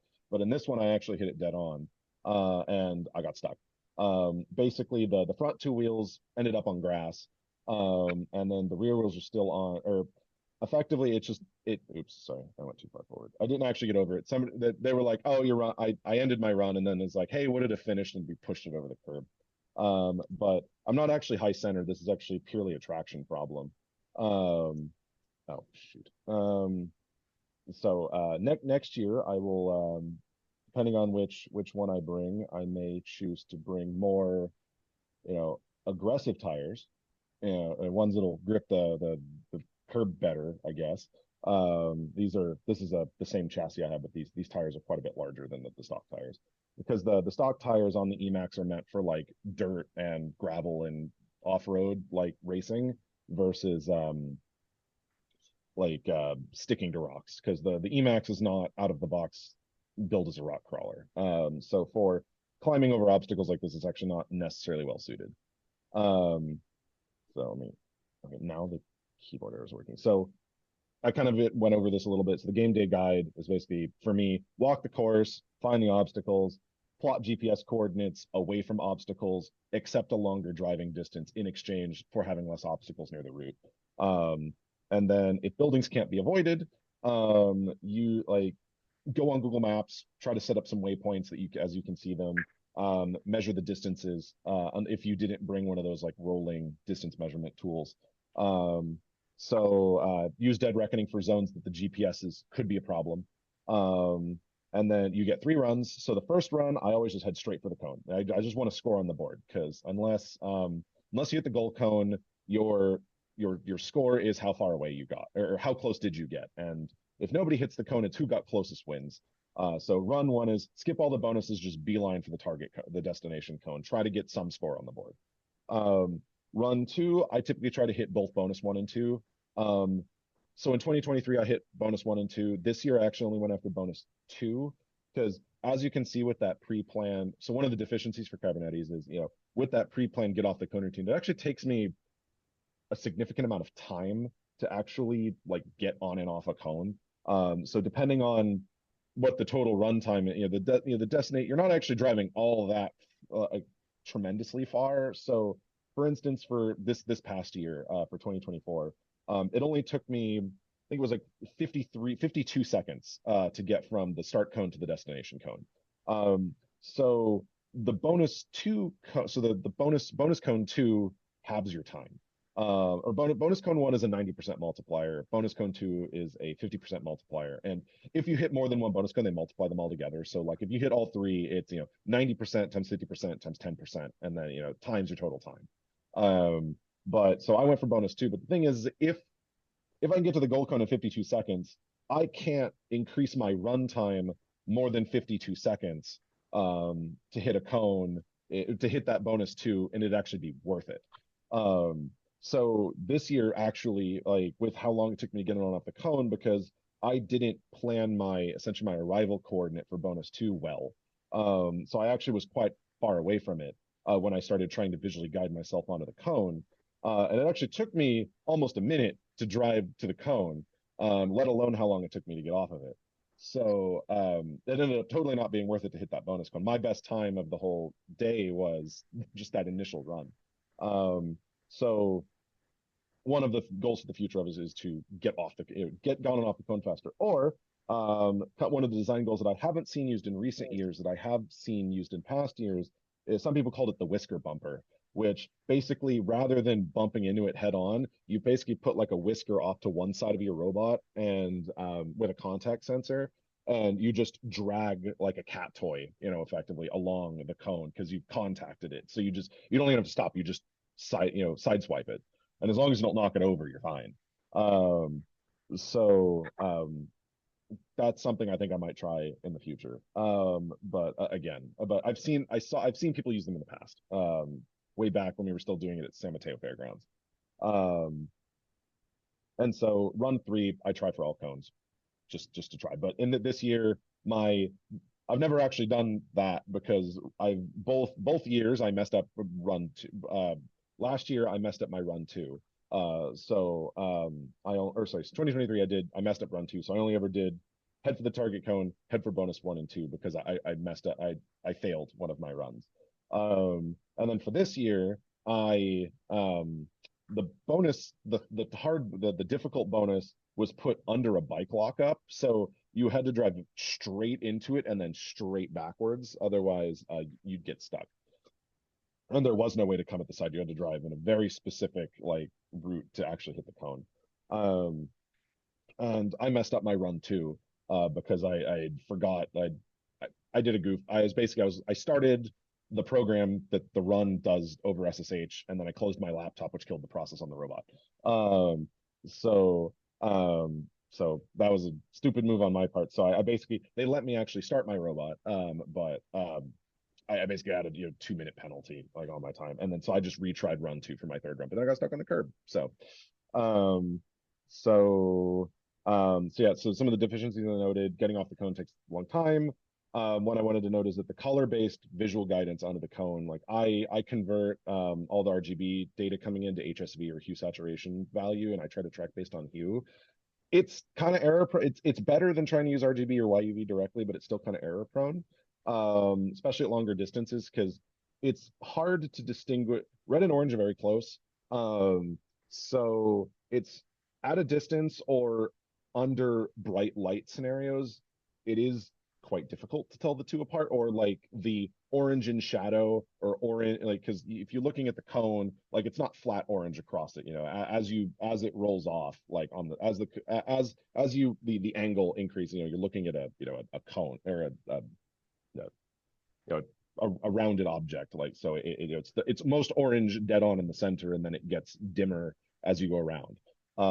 So the off the specular, the reflection at the very edges of the cone, even it looked reddish, even that the cone is orange. So if it's hard to accept rejecting all of the like the red color space. So I have a video where I can actually show you that was a problem. Um, in the future, I'm going to migrate to an object classifier, AI, basically a YOLO, the machine learning based object classifier. Because I don't want to use AI term too much. I need a better IMU. I've been doing gyro compass. I did gyro compassing the last 2 years. That's why the robot has to be pointed north when you start, because that's 0 degrees. And then I would like to do GPS odometry IMU sensor fusion. I'm not currently. That's on my list of things to do. And then the big one for like trying to get more people to compete Robomagellan, because there's only been 8, 9. There's this year we had more. I think we had less entries than in 2023. So I'd love to see more people entering, because it is a really fun challenge. And so kind of those things. Kubernetes is expensive. Like that RC truck that I chose was $500 back in 2011. The current one's the same price. That GPS is expensive. That camera is expensive. So like, how do we choose cheaper components? So I kind of set an arbitrary budget when I started doing this thought experiment on reducing cost. It was, I'm going to set just I'm going to randomly select, I'm going to set a budget of $400. And that's mainly chosen because I tried to do it for 300 and I couldn't do it. So I set it at 400. So the design goal is basically choose cheaper components, but not poor quality ones, and leave an upgrade path open. So, kind of the big ones is choose a less expensive RC truck, choose a less expensive GPS, find a single board computer, or find a computer that fits closer to our performance needs, And inside this is also typically or I would also include the camera solution, and then use some kind of standardized software package to get that sensor fusion. So you can either use ROS or you could use, I've been playing around recently with Pixie Hawk, or PixHawk, sorry. Either that or ArduPilot, because both PixHawk and ArduPilot do support ground-based platforms. They call them rovers. So I've been really interested in that because they are simpler to tune than ROS. Like I'm not like talking bad about ROS or anything. It's more just like they are simpler to tune. So I just want to start there. They also have lower hardware requirements. You can run PixHawk and ArduPilot on a large microcontroller, whereas you need a full, you either need like a Raspberry Pi 4 or 5 or something larger to run ROS, or like a full ROS. I mean, I know there's micro ROS, but so selecting so the first place I started, how do we reduce the cost of the RC truck? Because RC truck I'm currently using more expensive than that $400 budget already. So my recommendation: do not choose anything smaller than a 10th scale RC truck. Anything smaller, you're gonna have a lot more trouble outside. You're gonna get stuck in the like. It can work, but you're not likely to go over to the grass. Or basically, if you put like a sensor platform on top of the RC truck, you're not necessarily going to be able to guarantee that the sensors are held above the grass. So I do not recommend going smaller than 10th scale. And if you look on Amazon, some people really fudge with the definition of a 10th scale RC truck, but typically a 10th scale RC truck is 2 feet long, more or less. An 8th scale is like almost 3 feet long, like the Traxxas. So the Traxxas Emax, or now the Traxxas Max, as it's called, it's 22 inches long. So it's just under 2 foot. The 8th scale, so Marco in the Homebrew Robotics Club uses an X Max, and that one's 30 inches long. It's almost 3 feet long, or it's like 32 inches. It's almost 3 feet long. It's huge. But I'd say 10th scale, though there's a lot of them. They're not. You can find lower cost ones, but because of number fudging, I'd say I wouldn't label something 10th scale if it's any smaller than 17 inches long. So because there are some that you can find, it's like, oh, 10th scale RC monster truck, and you look at the box, and the box is only like 15 inches long, which means the car's a lot smaller. And I'd also highly recommend selecting what is otherwise known as a hobby grade vehicle. So kind of, it's a loose definition, but like kind of the way that I define it, and the way that I see other people defining it, is the thing that defines a hobby grade vehicle is, one, spare parts are made available by the vendor. It's not just like a one-off that you have to like call some random number to get spares from. It's there that comes with the manual. These are all the part numbers of all the components of the vehicle, and I can go to the vendor and order them.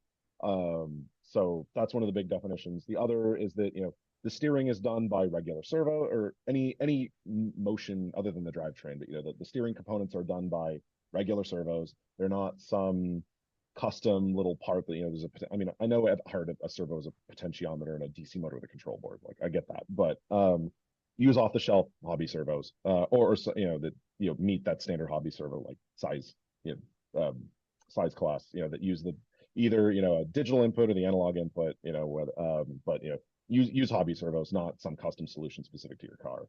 And then also one of the other big ones, and this is another one in the reducing cost category.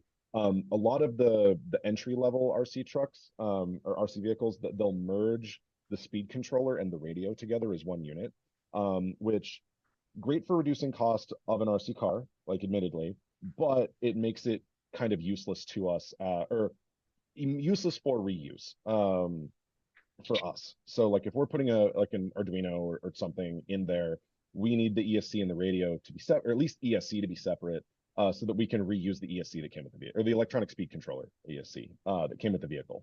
And hopefully the radio is also a separate unit, because one of the Robomagellan requirements is have a kill switch. Like, you need to be able, if the judge says stop the robot, you need to be able to stop the robot. These days, I haven't seen anybody use a physical kill switch in years, but a lot of people just repurpose the radio that came with the truck. So I highly recommend making sure that the ESC and the radio are separate, because you can use you don't have to buy your own speed controller later, and then you can also reuse the radio as your kill switch.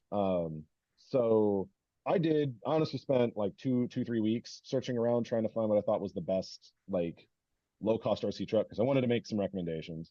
So I ran into this one. So this is called the Red Cat Racing Everest 10. So shipped from Amazon, $200, you know, after shipping and tax, basically $200. It's almost all metal. I mean, there are plastic components like at the end of some of the metal rods, but the main structural components are all metal.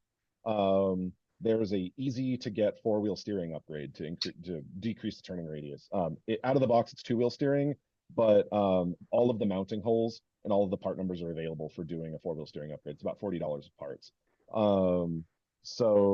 The radio and the EC are separate units. It's a FlySky radio, so I mean, it's still a low-cost brand, but it's still a 3-channel radio, comes with the transmitter.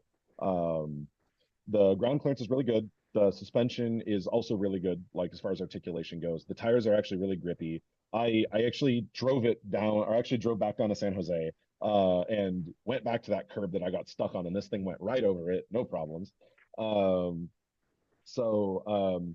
it's not very fast, but it is a brisk walk. Like in terms of speed. So probably can go they can probably go about 4 miles an hour. And I'm gonna be honest, I actually really like this car. Like even though I found this as like a cost reduced option, I actually do really like it. Um, and so I bought one just to because I didn't want to recommend something without actually having tried it. So I did purchase one. And then as you can see here, I actually did do that four-wheel steering upgrade. Um, and It really helps with the turning on it. Like the turning's not too bad out of the box, especially if you're outside, but like driving it around my living room, like that four-wheel steering really was nice. There's basically all you got to do is to do the four-wheel steering upgrade, you got to buy. It actually comes with the linkage arms for the rear because the rear already has all the components to actually steer. It's just the linkage rod is cut in half and then just basically screwed into the rear axle the rear axle housing.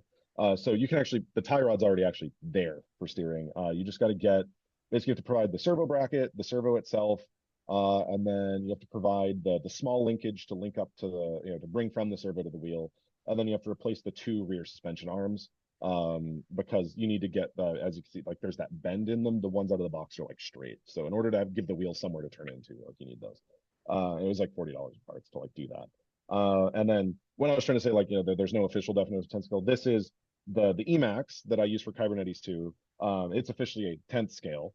And then you have this Everest 10, which is also officially a 10th scale. And you can see that the Everest 10 is actually quite a bit smaller, even though they're both labeled as 10th scale trucks. They're similar length, but you can see that they are quite different in size.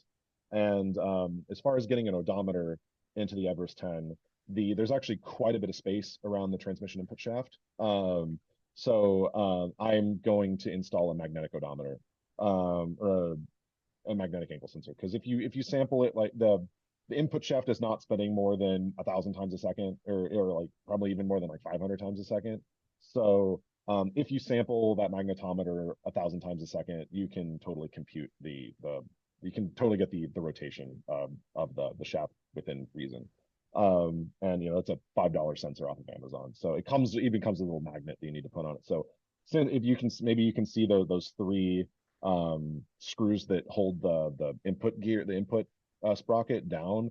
I'm planning on 3D printing like a little mount that screws over that whole thing that holds the magnet for the encoder. And that'll give me odometry. And then this is kind of one of the things I really wanted to recommend. So the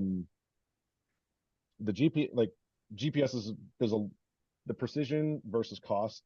Like we're kind of seem to be at a point where there are some really accurate units that are coming available in the last year or two that are a whole lot cheaper than those U-Blocks units. So I bought one of these. I bumped into this on a different website, and they're available via AliExpress. So it's I think the vendor's pronounced Quectel. But this is their LC29HEA, which claims a 1.5 meter accuracy. I bought one. I stood out in the center of Golden Gate Park. I probably would say that the error wandered by about 2 meters. I'd say 2 meters, not 1.5. That's about what I observed. It does have a 10 hertz update rate. It actually supports RTK. So if you do have a reference station, I tested with a publicly accessible reference station that sits in Oakland, which is about 25 kilometers away from me. And I was able to get about 10 centimeter accuracy. And one of the interesting things about this receiver is that it doesn't, the U-Blocks unit that I used on Kubernetes 2 is an L1, L2 band receiver. This unit is actually an L1, L5 receiver, and the L5 band is the latest launched GPS frequency band. And one of the interesting things about L5 is that it has a significantly higher attenuation, or it doesn't reflect as readily off of concrete and metal.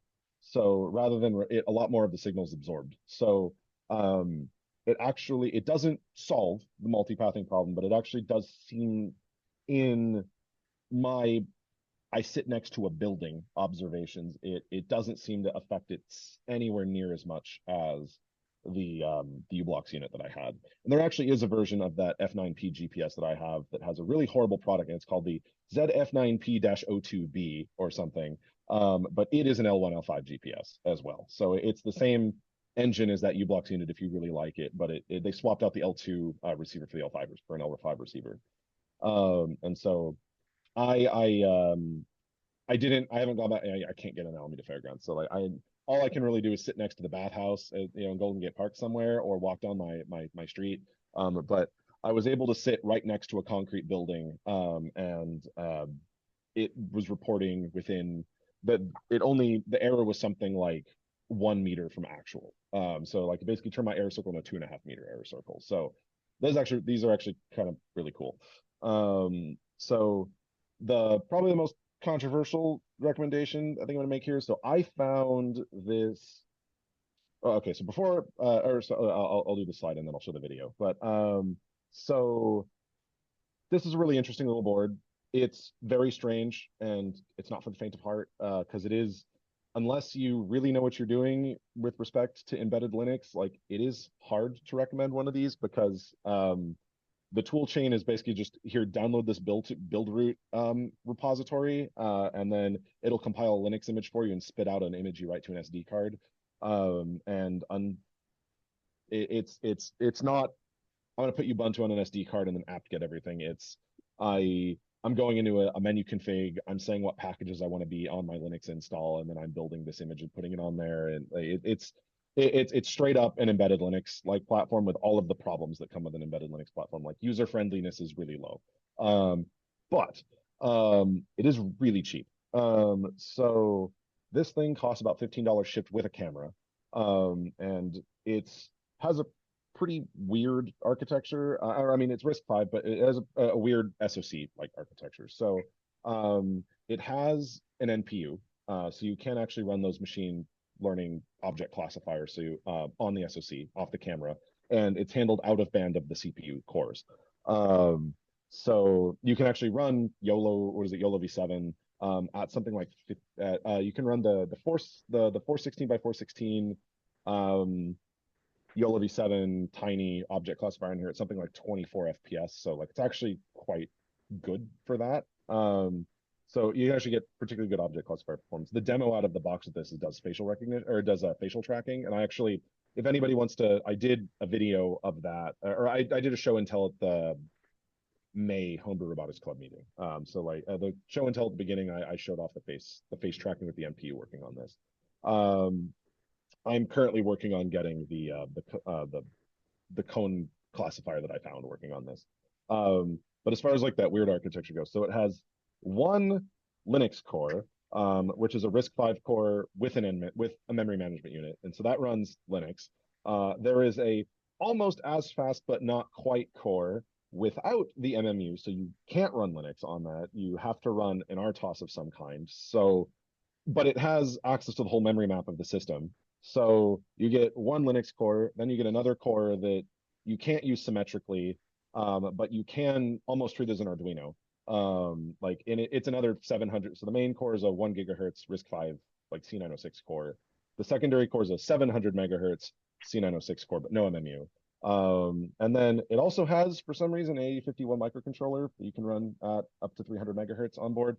It's meant for doing like the deep sleep like operations. Like it can talk to the whole memory map, but if the thing's in sleep, it has a very small clock domain that you can still access like some IO and some of the peripherals. But really its function, like as intended by the SoC vendor, is just to do some small logic to wake the main core back up when something needs, like if it goes to sleep. But the SDK as part of this board is fully available. You can write whatever code you want and run it in the RTC micro. You can run whatever you want in there. So you have one Linux core, you have one fast microcontroller core, and then you have one not so fast microcontroller core. So it's honestly a really weird setup. And so what I'm doing is I haven't got very far, but I'm currently working on porting Apache NetX to the real-time core, so that I can actually run PX4 on that real-time core. And so basically you'll run the vision task and your control logic on the Linux core.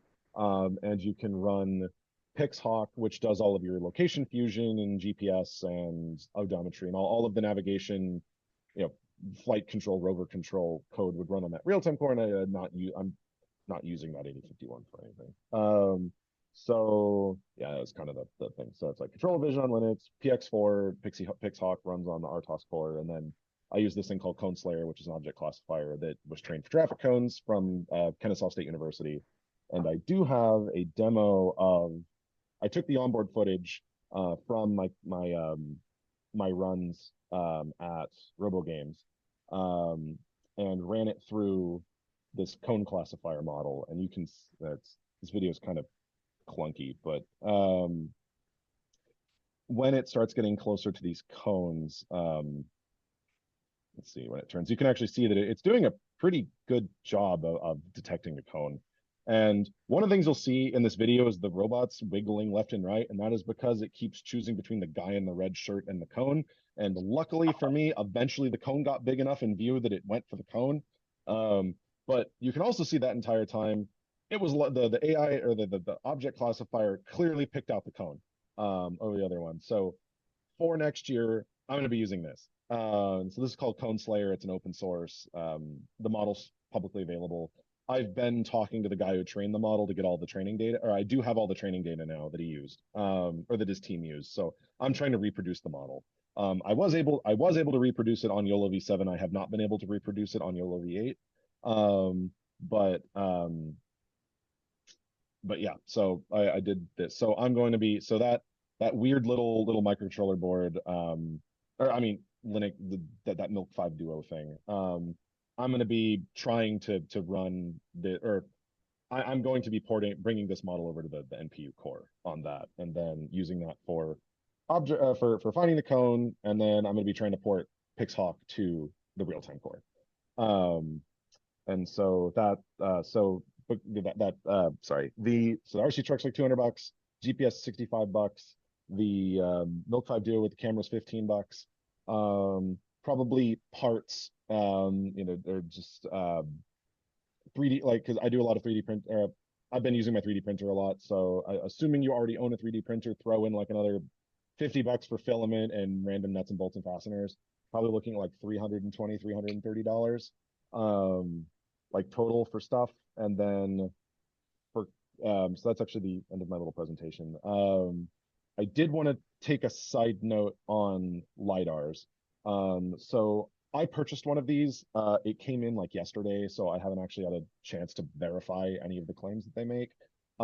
So if anybody's used the, I can't remember what it was called.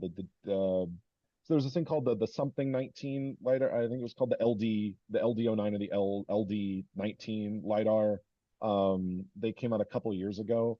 They're really cheap. They're like $80. But they didn't, some people were using them outside because the claim on those was so this one claims a 60,000 lux anti-glare. So technically a standard day outside, the ambient light condition is supposed to be 10,000 lux thereabout. They say average, so I'm going to think they're probably talking about North America, not the equator. But so your average full sun, no cloud day, the average ambient light level is something like 10,000 lux. If you're directly staring at the sun, it's 100,000.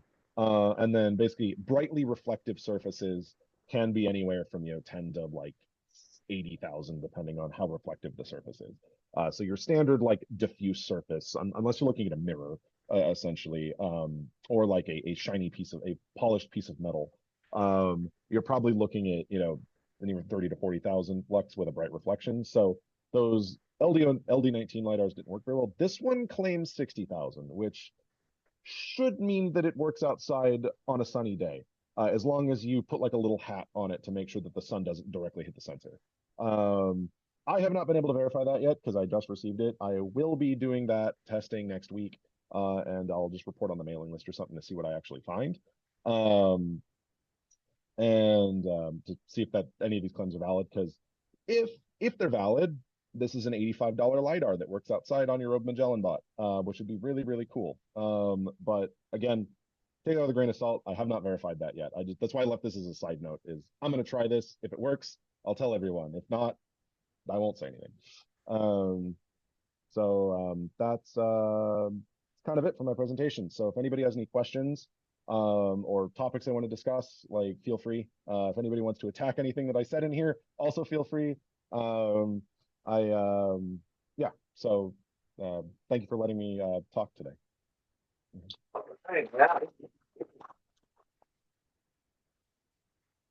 So, David, this has been a treasure trove of information. I'm thinking of dipping my toes in Robomagellan for the next competition. I see you're using Google Slides. Would you be comfortable? Oh yeah, absolutely. I can share. So we can deep dive when I can really dig into it. That'd be great. Yeah. Let me just kick out. I'll send this. I'll put this in the chat, and then I'll also send it to. I did join your mailing list, so I'll send it there too. Anyone with the link, copy link. I will post it here. I'll when I get a chance, I will edit this to try to include links to those videos that I showed. Okay. Copy link. Okay. Oh, perfect. Thank you. I also saw that you had mentioned that more inexpensive GPS transceiver supported RTK, and then you're able to get decent results with a 25-kilometer away RTK transmitter. Correct. Now, I would never advocate cheating, but you know, if you're not, no, I would not. No, not. Yeah. Would there be any way for them to know that you're using a remote RTK? I mean, I'm assuming the admonition was for carrying it around with you or planting a stake in the ground at the beginning. Correct. So let me, yeah. So I don't think, so the judges are allowed to inspect your robot, obviously, but nobody has ever inspected my robot. So I guess if you shove a cellular receiver in there, who's gonna know? Or if it's on a Wi-Fi hotspot that's in your pocket, who knows? I would not advocate cheating. I have not cheated. Like I swear, I have not done that. I am being honest. I have not done that. But I did see somebody. Actually, I won't rat anybody out. But I say the person who did bring the RTK beacon 2 years ago did not.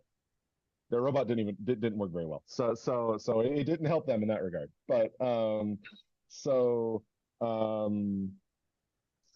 the rules explicitly say you can't bring a beacon, but it doesn't say RTK. But the rules are going to translate, because back when the rules were written, we're still talking about 2004, 2005 in the first draft. So they were talking about differential GPS beacons. Okay, I see the question I'll get to the question in the comments.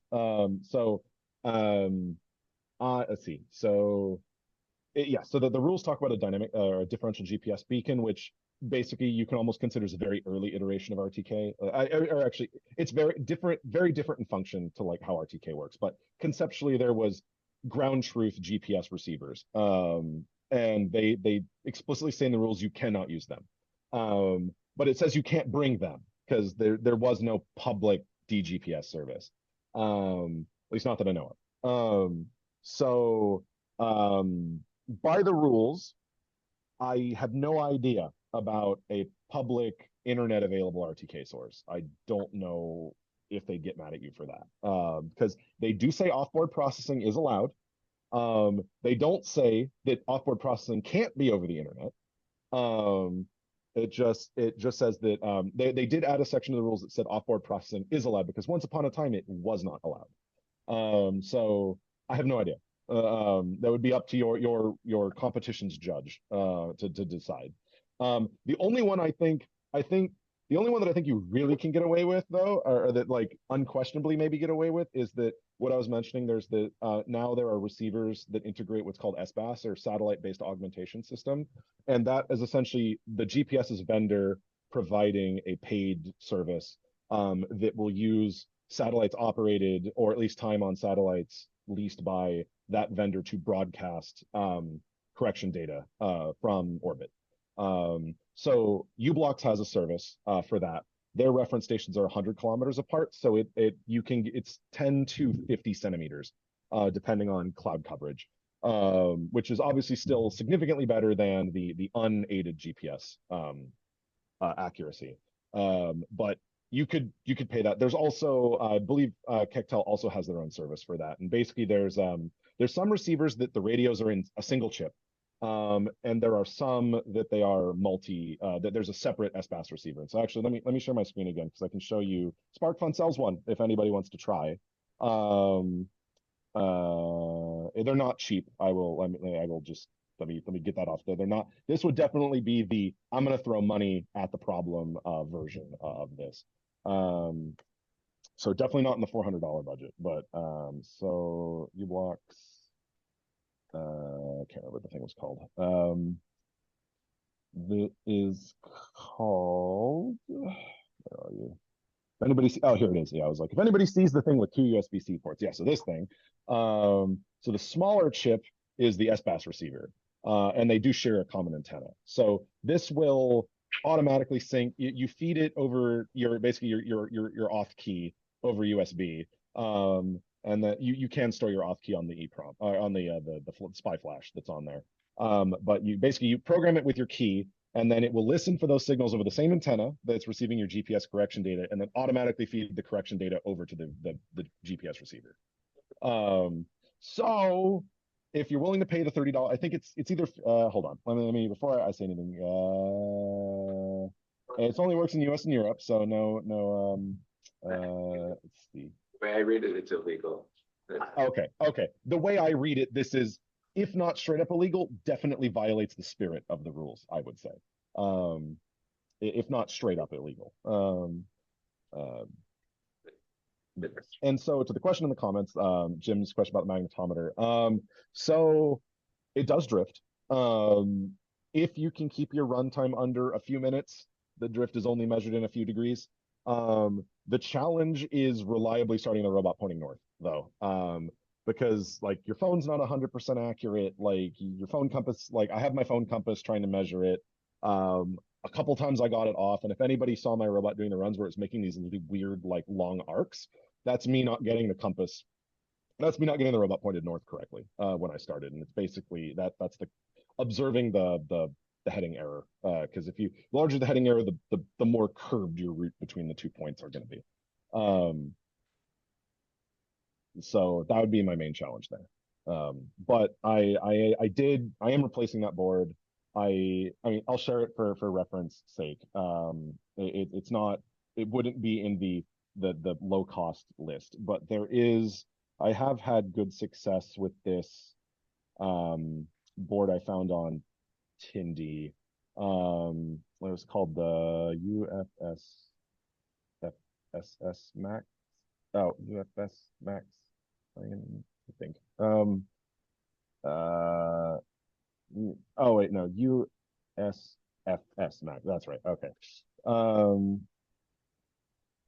Oh, sorry, that's the code, not the board. So this guy, I think he operates out of Vacaville, California. It's just an individual vendor. I have no relation with this guy whatsoever.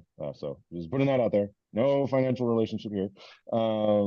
So he makes this board called, trying to find it. Oh, here it is.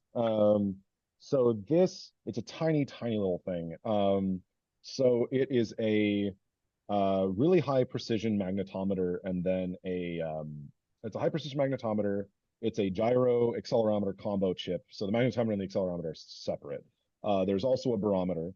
And then there's a 96 megahertz, like really tiny Cortex M4 core on here. And it basically runs the entire sensor fusion loop on board. And then you basically just ask it over an I2C bus what the current orientation quaternion is.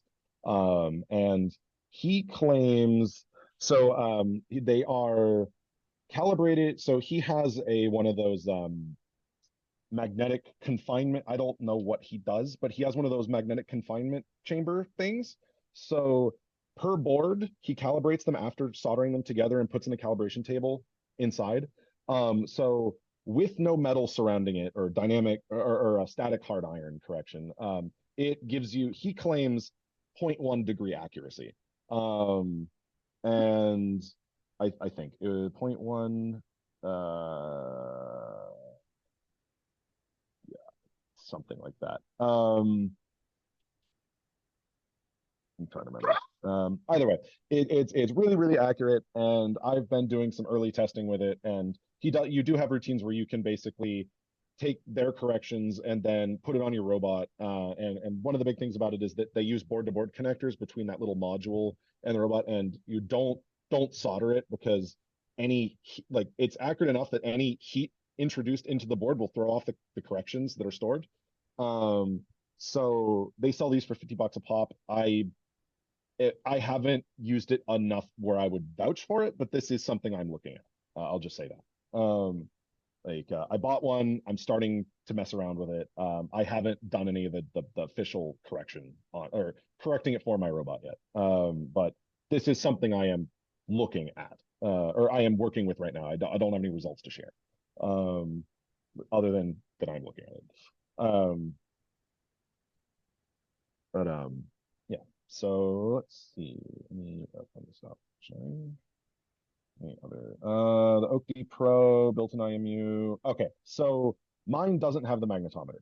I bought it at the end of 2022, and then all of the ones made between mid 2022 and early 2023 silently shipped with a 6-axis instead of a 9-axis IMU.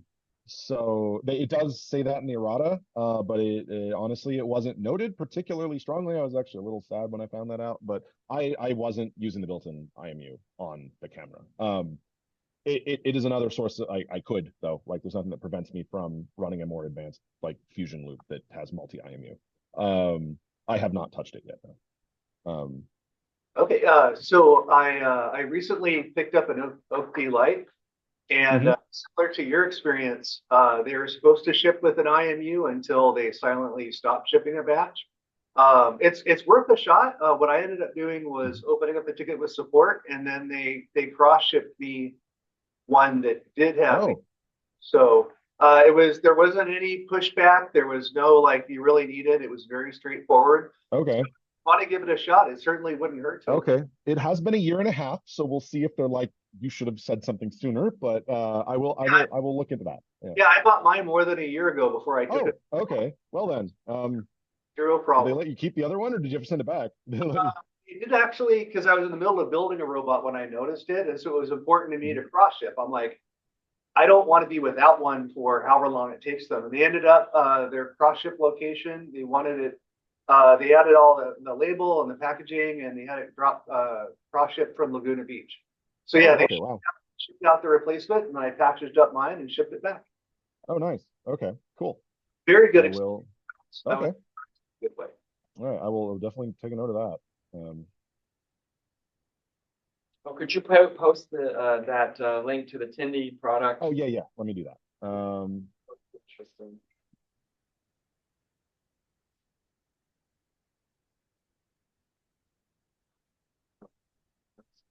Also, if anyone's super interested in that, yeah, SS thing. Having something like that is gonna take a lot of pain away. I'm having such a lot of pain fusing magnetometer and IMU stuff and ROS. Yeah. I haven't tried the ROS side fusion because in the past the first of these like fusion IMU or sensor fusion IMUs that I did was the SparkFun Razor IMU like 10, 12 years ago. It was like a Arduino essentially with a bunch of, with a compass, gyro, and a accelerometer. It's called the Razor AHRS IMU 9DOF something years ago, but I've never tried to do it ROS side because it was always one of those things that I was like, okay, how, like, can't, it was one of those like, okay, USB polling rate kind of things, like, how fast can I, message wise, what is the fastest message rate that I can send in this, or, unique message rate that I can actually get into my like Raspberry Pi or a computer or something. Because while like USB bandwidth is fine, like I know there's latency troubles and some other things, but like, so that was always like my holdup was, do I really want to push, like how good is Ross with pushing in all of the raw acceleration, gyro, the inertial sensors into it? Like I just didn't know. So actually with the IMU that I was like, I really hate this one. Like I actually have it directly attached to my Raspberry Pi, and then I wrote a Really? yeah, I directly attached to my Raspberry Pi, and I didn't like what I did here. Like I wouldn't recommend doing it, but I basically wrote enough of the Arduino. I took the public Arduino SDK framework, and I wrote just enough code to get the Arduino framework to run as a process on the Raspberry Pi, and I ran the upstream library for that Arduino library because they didn't distribute like a Raspberry Pi project. They only had an Arduino library. So it's like, okay, I'm gonna make Arduino work on a Raspberry Pi. At least only the I2C part of it anyway. But I did do that, but it's just nobody has figured out how to get the calibration tables in and out of it. So that's kind of what makes the magnetometer useless on it, is it can self-correct the gyro and the accelerometer by doing the rotation. Like, so the IMU dance, where you take your robot and you flip it around before you run, if anybody noticed me doing that. But the problem is you can't do that, doesn't work very well for the magnetometer. And also, if you do that process, you can't dump the calibration table and then reload it. So that's kind of what makes it useless in this case. Like, obviously, like the chip's not bad per se. It's just you have to like sign an NDA to get the documents that say how to do it, and then you can't publish it. So if you put one on a smartphone, probably fine. But because your company is going to sign the NDA. But like as a hobbyist, it's kind of useless. One other question about like the refresh rate. I mean, I'm having to bring things down to 10 magnetometer updates a second, or IMU updates a second, or something pretty slow right now. But what, like in your system that you have, is how fast is your IMU or update? Okay, so I am running the digital. So I'm running the onboard, the DMP, or I think they call it digital motion process. It's just a little microcontroller core that sits inside the IMU. I disregard the magnetometer. I only have it doing the 6-axis, even though it is a 9-axis sensor. It spits out at, I believe, 150 hertz. But again, it is only the gyro and the accelerometer. But the onboard thing does spit it out at over 100 hertz. And I do query that over I2C. What's that? So it's over I2C to Raspberry Pi. And the GPS, how fast are you at? I'm 10? running it at 10. I'm running it at 10. The chip can go up to 20, but I was having some reliability issues with GPSD and 20 hertz with the U blocks. Right, I seem to notice that I think this is probably just my error thing, but just out of the box configuration for U blocks of GPSD, it seemed to be disabling the multi-constellation fix when running at 20 hertz. It seemed to only be able to do the multi-constellation. So like, you're basically fusing both the US, the Russians, the Europeans, and the Chinese positioning systems together. That multi-constellation support seemed to get turned off if I ran it at 20 hertz. But that might just be a GPSD quirk. Like I just don't know. I'm not very well versed in the U-Blocks GPSD integration at all. So I didn't spend a ton of time looking into it. Because 10 hertz was enough for my purposes. I'm not going fast enough where 20 hertz is a substantial benefit. Yeah, I think it's Sergey may have posted some comment about what to turn off on the GPS, and I thought he was talking about turning off some of those, like the Chinese or Russian. Does that make sense to you? Or I don't. It does, because essentially there are micro. I mean, the GPS, all of those, the location. It's not like it's a hardware device. It's a hardware kit. It's not like it's a dedicated piece of hardware that's doing the fusing. They're basically that U-Blocks unit. It's some like dual core ARM microcontroller that's in there. And so fusing more, fusing less constellations together is going theoretically would take less CPU load. So it's probably you can't run the update loop for your fusion with all of the satellites. That makes sense to me if there's like a performance, basically running into a performance bottleneck inside the receiver. That would make sense to me. But also in my case, because I'm trusting the GPS so much, I'm not doing sensor fusion. I would at least the way that I wrote, I did my setup. Like if I was doing sensor fusion, obviously it'd be different. But since I am choosing to trust the GPS so much, I would rather the more accurate position than the faster update rate.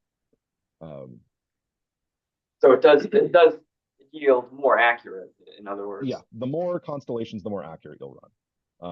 Because they're all subtly different from each other. So the attributes of like how slow does that signal go when it runs through a cloud? Like, okay, there's more reference points. Like more data is going to get a better position, in theory, unless you have more signals reflecting it, and you get a worse position. But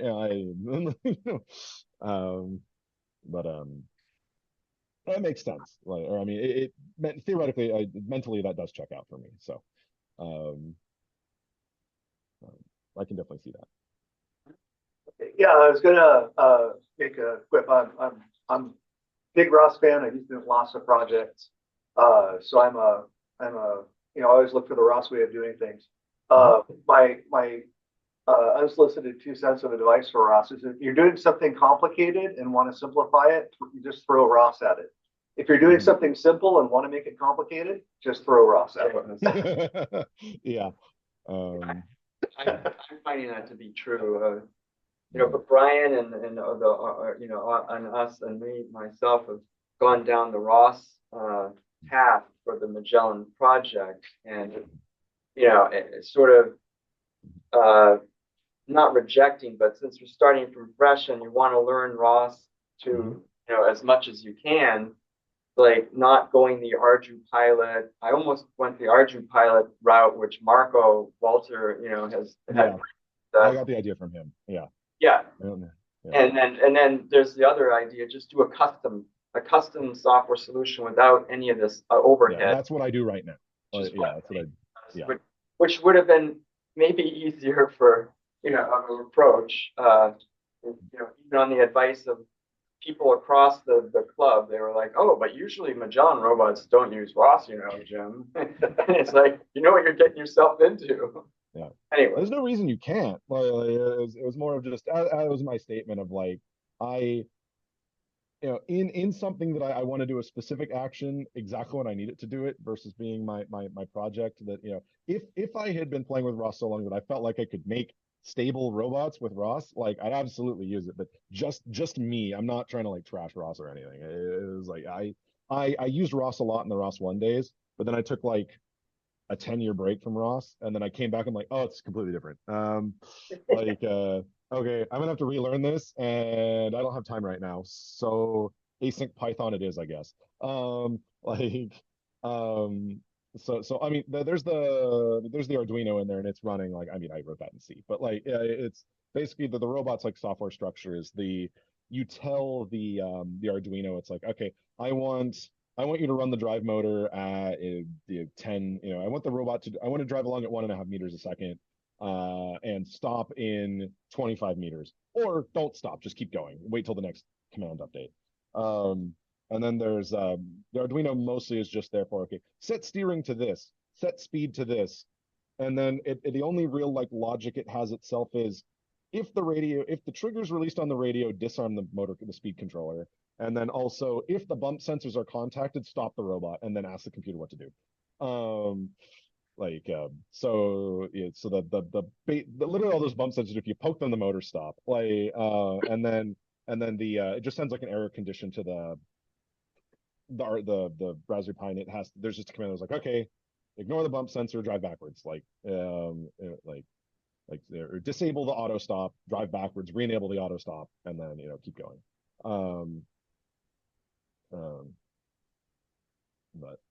But I'm probably going to be replacing that Arduino with probably going to go with like a Pi Pico or something, just because I'm actually, so the funny thing about that Milk 5 Duo thing that I recommended, it has the exact same pinout as the Pico. Like it even has a lot of the same function. They even try to match like the SPI. They do match up like the SPI controller and the I2C and the UARTs. They're in the same pins as they would be on the Pico. So the idea is I'm trying to make a board that I can both put in Kubernetes and I could also use to validate this low-cost Magellan project with the same PCB. Because but that's a side thing. Plus your nav, you have your own nav logic running in Python. I do, yeah. That's doing the GPS, the equivalent of the ROS2 nav2s, whatever. I'm gonna use. That's giving it a lot of credit, but I mean, the same purpose. Yeah. Here, Kubernetes Python. All right, let me throw a link. I did upload it. If anybody wants to scream in horror, here. Oh, your GitHub. Yeah, it is up there. Valuable for those of us. Yeah, I do try to throw out none of my because all the robotic stuff is like a hobby for me. I do try to throw everything up on GitHub just to I'm not gonna make money off of it. I'm not trying to profit. I just throw everything up there, and it's like, it helps somebody. But also kind of it makes me more inclined to write about things. It keeps you up, committing code properly. Mm-hmm. And you remind yourself, right? Mm-hmm. All right, cool. Nathan, thank you so much. You're welcome. Yeah, thank you for having me. Yeah. Thank you. That was great, Ben. Thanks so much. Okay, so now let's move on to our show and tell. Jim, you're first. I am first. Jim D. Or the other Jim. Yeah, we have two Jims again. Jim and Jim King. All right, now that it took me upgrade my Zoom to the latest Zoom. Linux, in Linux you have to remember in Ubuntu you better quit the whole process. Go to that little icon and quit Zoom all the way, or it won't install and won't give you an error. That's fun. Yeah, because but so I wanted to show also in, the first two demos here on video, and the first one is related to my Robomagellan work that's ongoing, and so what I just yesterday got to work reasonably well, or at least once, is my compass, my work to get the magnetometer and you have a essential global direction in the world to work properly in a mapped situation. So I'm taking the magnetometer from the 92. I use the 9250 IMU 9-degree of freedom accelerometer, gyroscope, and magnetometer, and that I use it's called a Madwick filter, which takes the magnetometer magnetic readings and the other two accelerometer gyroscope readings, and it fuses them to make the resulting filtered output of the IMU data, including accelerometer, gyroscope, and orientation now, whereas in the output from my basic IMU doesn't have orientation, just accelerometer, linear acceleration, angular acceleration, and the magnetometer, and those three things. So it took me a bit of time to figure out how to calibrate. You have to calibrate the compass, and luckily they have code that in the driver I'm using from SparkFun that will let you calibrate it, and you rotate it around in a circle, pointing in all the different directions, and then it takes measurements, and so it does what's called the hard iron and soft iron deposit calibration, which is essentially centering the data, the ranges from the three XYZ axes of magnetic field, and then the other one is the scaling to them to all be in the same scale. So that's what that calibration does. Right off when you boot it up, you're not going to get very good results. And you do this calibration whenever you move the robot any kind of reasonable amount of, like, if you drive somewhere, or indoor use, which I don't really recommend indoor use for using the compass. But once you do that, then you should get a fairly good compass readings. And so here, let me play. So here, start this playback. I am photographing the truck, and on the left side, this green arrow is supposed to be pointing in the compass direction that the robot is. And to get this to work, it took me quite a while to tune things. It's also going through, to get to this point where you see this MapViz software, it's going through the robot localization nodes as well, which is the extended common filter. So that fuses the IMU data that's coming out of that MADWIC filter, and can fuse it with other things like GPS and your odometry. Right now I have no odometry, and the GPS isn't really, is actually set. This is a fake GPS is on at the moment, because my GPS causes a drift, and I can show you that later. Or so if you saw that, you'd still the robot moving around and that green arrow moving, and so that took a long time to get this to a bit of effort, and unfortunately it doesn't there's some stability issues, from boot up to boot up. Still trying to work through that. Seems like any little thing can set off this compass, including, by the way, the tilt of the vehicle. When you tilt the vehicle, which can happen quite easily with these RC trucks, and based on your location of your IMU, which mine is off center, because that's where I could fit it into the system. Maybe if I really am pressed, I'll try to find another location for it. But that means when the robot, tilts a little to the right or the left, or even pitch and roll, that affects the compass readings. And there's supposed to be compensation for that, and I'm still working through. You can project the magnetometer readings onto the acceleration to gravity vector. And sort of make it planar, then essentially get the compass magnetometer in the XY plane. But anyway, they're still working through that, and I think the extended common filter stuff, I'm pretty sure it does that for you, but you may have to use the non-2D, the 3D mode, not the 2D mode. Anyway, I don't want to take too much time, but I had one other demo, which is more of the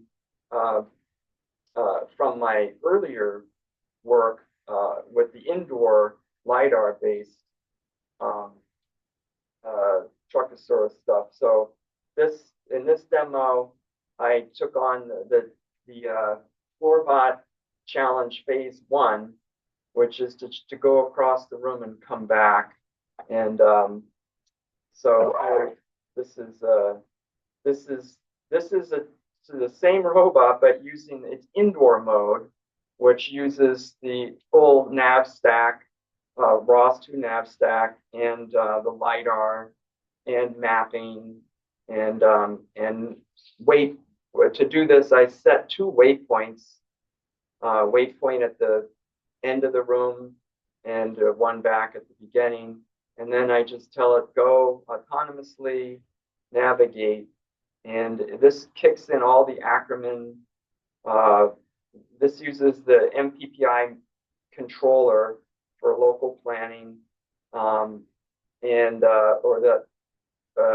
that is that the, yeah, I think that's the local planning. So it knows how to back up, and it knows it's only got the Ackerman steering, and so you do all these 3 or 5 point turns. But you know, that's how you would do it. You know, that's kind of how you have to do it. It's just maybe a little less efficient than a human. But again, this is a test, not like a purpose. I don't plan to use the robot indoors. But that is, you know, the beginning of kind of the project of navigation. Jim, what is Floorbot Challenge? Did you make that up, or is that an official kind of set of? Well, that's official from the Seattle Robotics, and then home originally Seattle did it. Are you seeing the robot folks right now? No, I do not think of the perfume of other robot clubs. No, they're a good bunch. They're aligned like Alice is a little out there, but Yeah, well, I mean, really, it's not them. It's where I learned it. It was from, you know, it was taken on by the Homebrew Robotics group, who you know, copied it from Seattle. If you read the fine print somewhere, gotcha. But the 3 challenges for Floorbot are here. Yeah, and it's very similar to the tabletop. There they are. But go from one end of the room to the other, find an object in the room, fetch the object. I won't be bragging, but Big Orange has now completed all 3 phases after 4 years. And adding a stupid grabber, and that was too small anyway, but that's it from me. Thank you. all right. All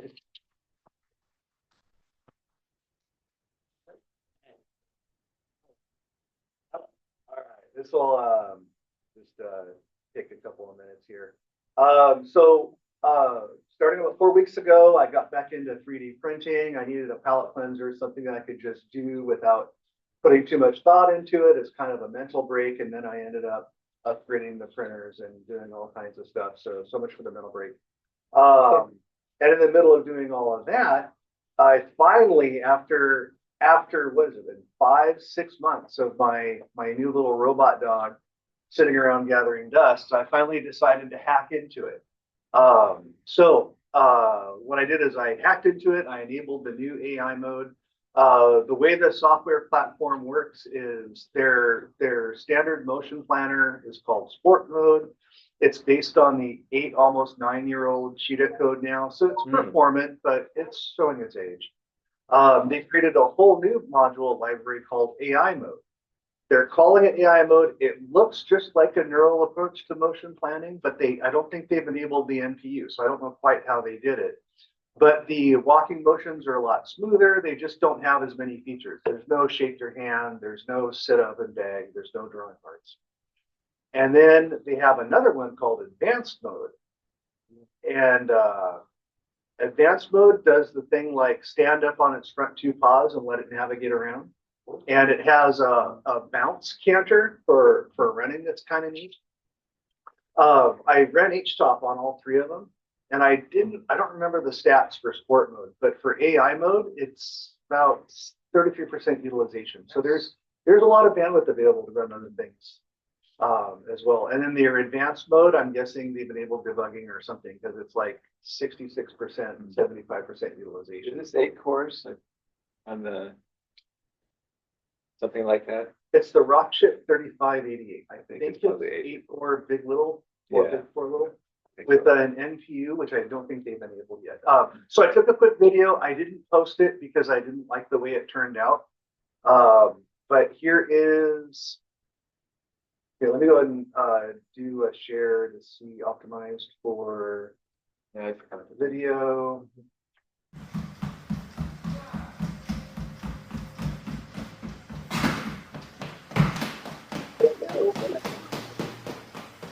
Oh, yeah, apparently I want to call it Spot, but apparently Spot is too on the nose. So my nickname for him is Stompy. And the new AI mode stomps less, but it's still a very stompy algorithm. And you'll notice it doesn't do anything special for the step. It's just able to recover from minor perturbances. So it just steps down and recovers. And you'll see the same thing when it.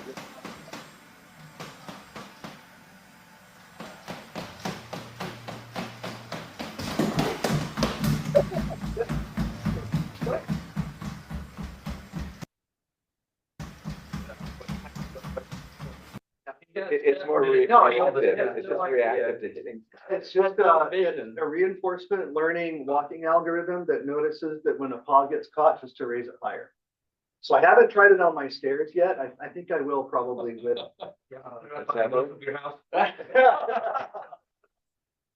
Now this next part was an accident. So future robot overlords, please know I would never harm a robot. I wanted to perturb it a little bit so you can see how it recovers from, but apparently I perturbed it a little bit too hard. You watched too many of the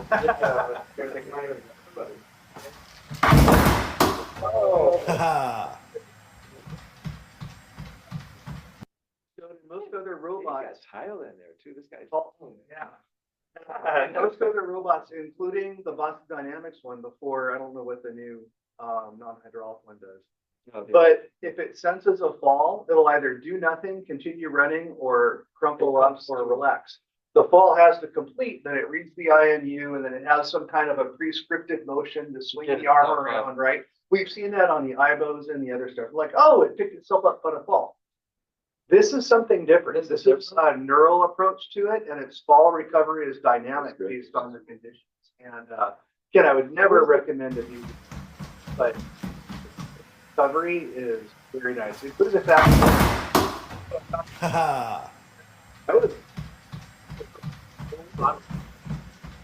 That was a little rougher than expected. Again, that was completely unintentional. I just wanted to get a little push, but the robot's like, okay, let me show you how this works. And it's very nice. I'm very excited about what opportunities will be available having access to the API for this and Robomagellan and other stuff.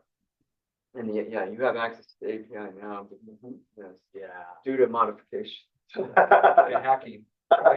Yeah. So that's going to be fun. And I'm still going to stick to my guns is the breakthroughs that are happening right now with reinforcement learning, motion planning are available now for quadrupeds, and they're going to get better. These same list of breakthroughs will make humanoid robots a lot more performant to do more stuff. But this was a lot cheaper than the $16,000 humanoid that I'm trying so hard not to buy in. But you guys are so supportive in my purchase, I don't know what to do. You could buy 10 dogs. That would be pretty cool too. Oh yeah, robo herders. Yeah. So yeah, I'll grab some more video for our next meeting, or maybe I'll post it of the handstand and some of the other stuff. But it's a neat piece of kit. It's a neat piece of hardware that works really well and does stuff even, without treating like a box of parts. It's going to be a lot of fun. So yeah, that's all I have for you this month. All right, thanks. Our last show and tell is Jess. Oh, you know what? John tapped Jess on the shoulder to talk about. And I'll just do it really quick. He wanted to bring up Maker Faire OC.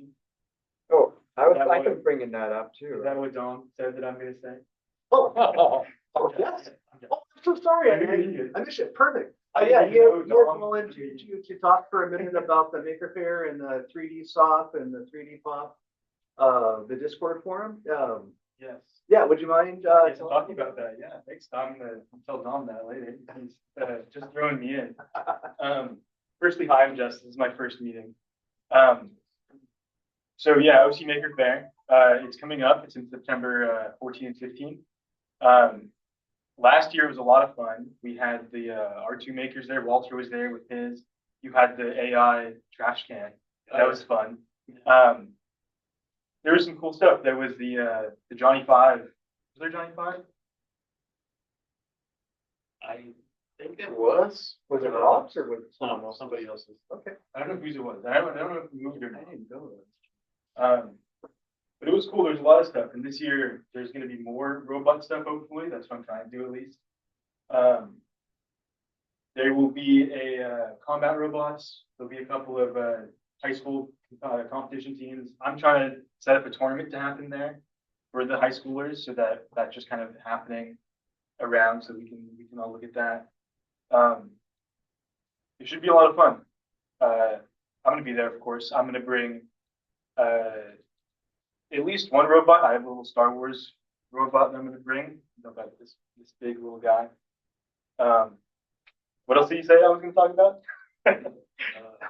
Discord? Discord, yes. There's a 3D printing Orange County Discord. There's a Maker Faire Discord that should be somewhere here. There's also a 3D printing Orange County Discord that is Dom's child. His project. MFOC? MFOC? Yes. 3D POC? What's the deadline? Yeah. So if you have anything to show, you should definitely come. I don't know. This is Discord, but I don't remember what Discord is. Discord's like the Slack for gamers. Oh, It's a Boards. chat program. You can have that Chat work program. on it. Here, let me, if you mind, so I have it up here somewhere. So when we had to move away from Yahoo groups, this was on the short list of forum alternatives that we could use. So the forum we have right now, Google Groups, it's a message format, semi-real time. This is, let's get rid of that. Discord is a little club where they have channels. So you can have channels for like 3D printing and robots and R2D2 or Star Wars. And then you can post messages and create threads based on the topic. So it can be semi-real time as well as real time. When you log in, it'll tell you how many messages you've been posting since the last time you logged in.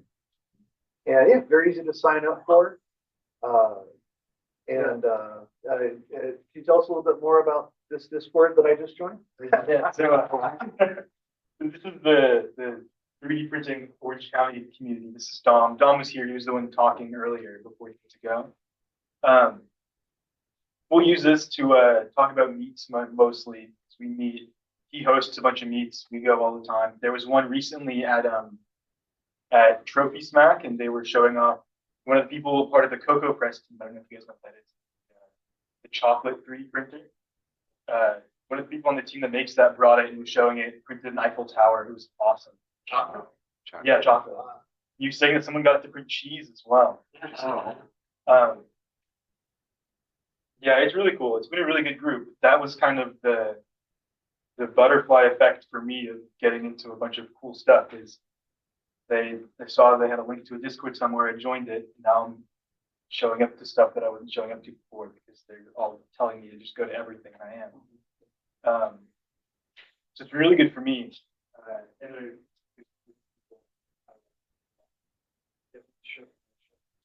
Oh yeah. Yes, this is so cool. Yeah, I saw this. Wow. Oh, this was your last. This was on in June. Right. Yeah. I went to the meeting in at the Urban Workshop, and I went to. Or not. This is July 13th. I missed the workshop. There's one today going on. Yeah, today there's this. There's an Urban Workshop open house, and then there's a crash space in Culver City. But yeah, there was another meeting of the OC Maker group and Urban Workshop last month, where It was for laser printing, laser engraving workshops. Yeah, one of the people part of this group, Scott, he works at Urban Workshops. Yeah, Scott, yeah. I thought that would be listed here. Oh, it was in May. All right, I'm a month off. So I attended this one. But I didn't. Yeah, that was really cool to see. I should have gone to the. But it was this was at the Cocoa, or where was the location? That Trophy Snack. Trophy Snack. It's in Orange County. It's this company that makes. It's like. This isn't literally what it is, but I like to think of it as like custom ink of trophies. Custom ink is website where you just upload the design and put the order and get a shirt. That one. Well, it's kind of like that. It's pretty cool. The workshop is very nice to let them host there. Yeah, you can sign up to get notified of these meetings or check this website. I'm on the mailing list. I forget if this is it or not, but you can sign up and be on the mailing list for the OC Maker Faire OC meetups, which I highly recommend. I go to every one that's at Urban Workshop because it's like a 5 minutes from my house. It's not for everybody. I mean, not everybody's that close. Actually, Jim, you used to go down here for the Arduino Raspberry Pi meetings, yes, which they don't do there anymore. But they do them in Santa Ana now at Randy's workplace. Randy was the founder of that Arduino Raspberry Pi, and they're online, so you don't even have to leave your house. The one was on Monday. It's a Wednesday, this just past Wednesday, for every month. It's the Arduino Raspberry Pi meeting, and it's online, and that's on Meetup. You can find them on Meetup too.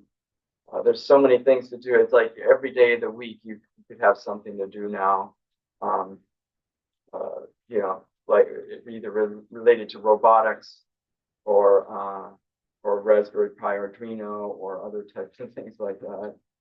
Yeah, since showing up to my first 3D POC, which is what introduced me to everything. Every free day I get, I try to go to something. It's so cool to just see what everyone's doing. So, yeah.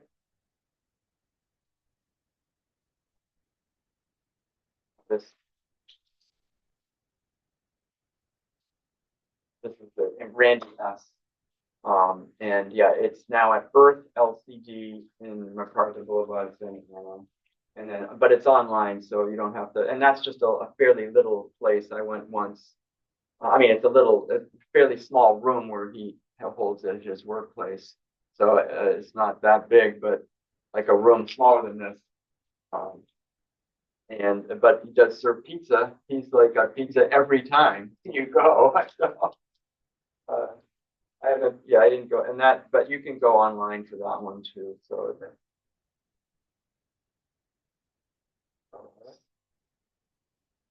That was it.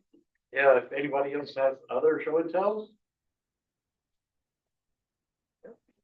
No, all right, so I'll just hang out. Yeah, if you guys want to hang out for a little bit, you can hang out here. I can pose the arms on the battle droid if anyone want to get us a shot. Yeah, glamour shot with the Star Wars robot. Oh yeah. And if not, thanks for joining, and we'll see you guys next month. Thanks for coming.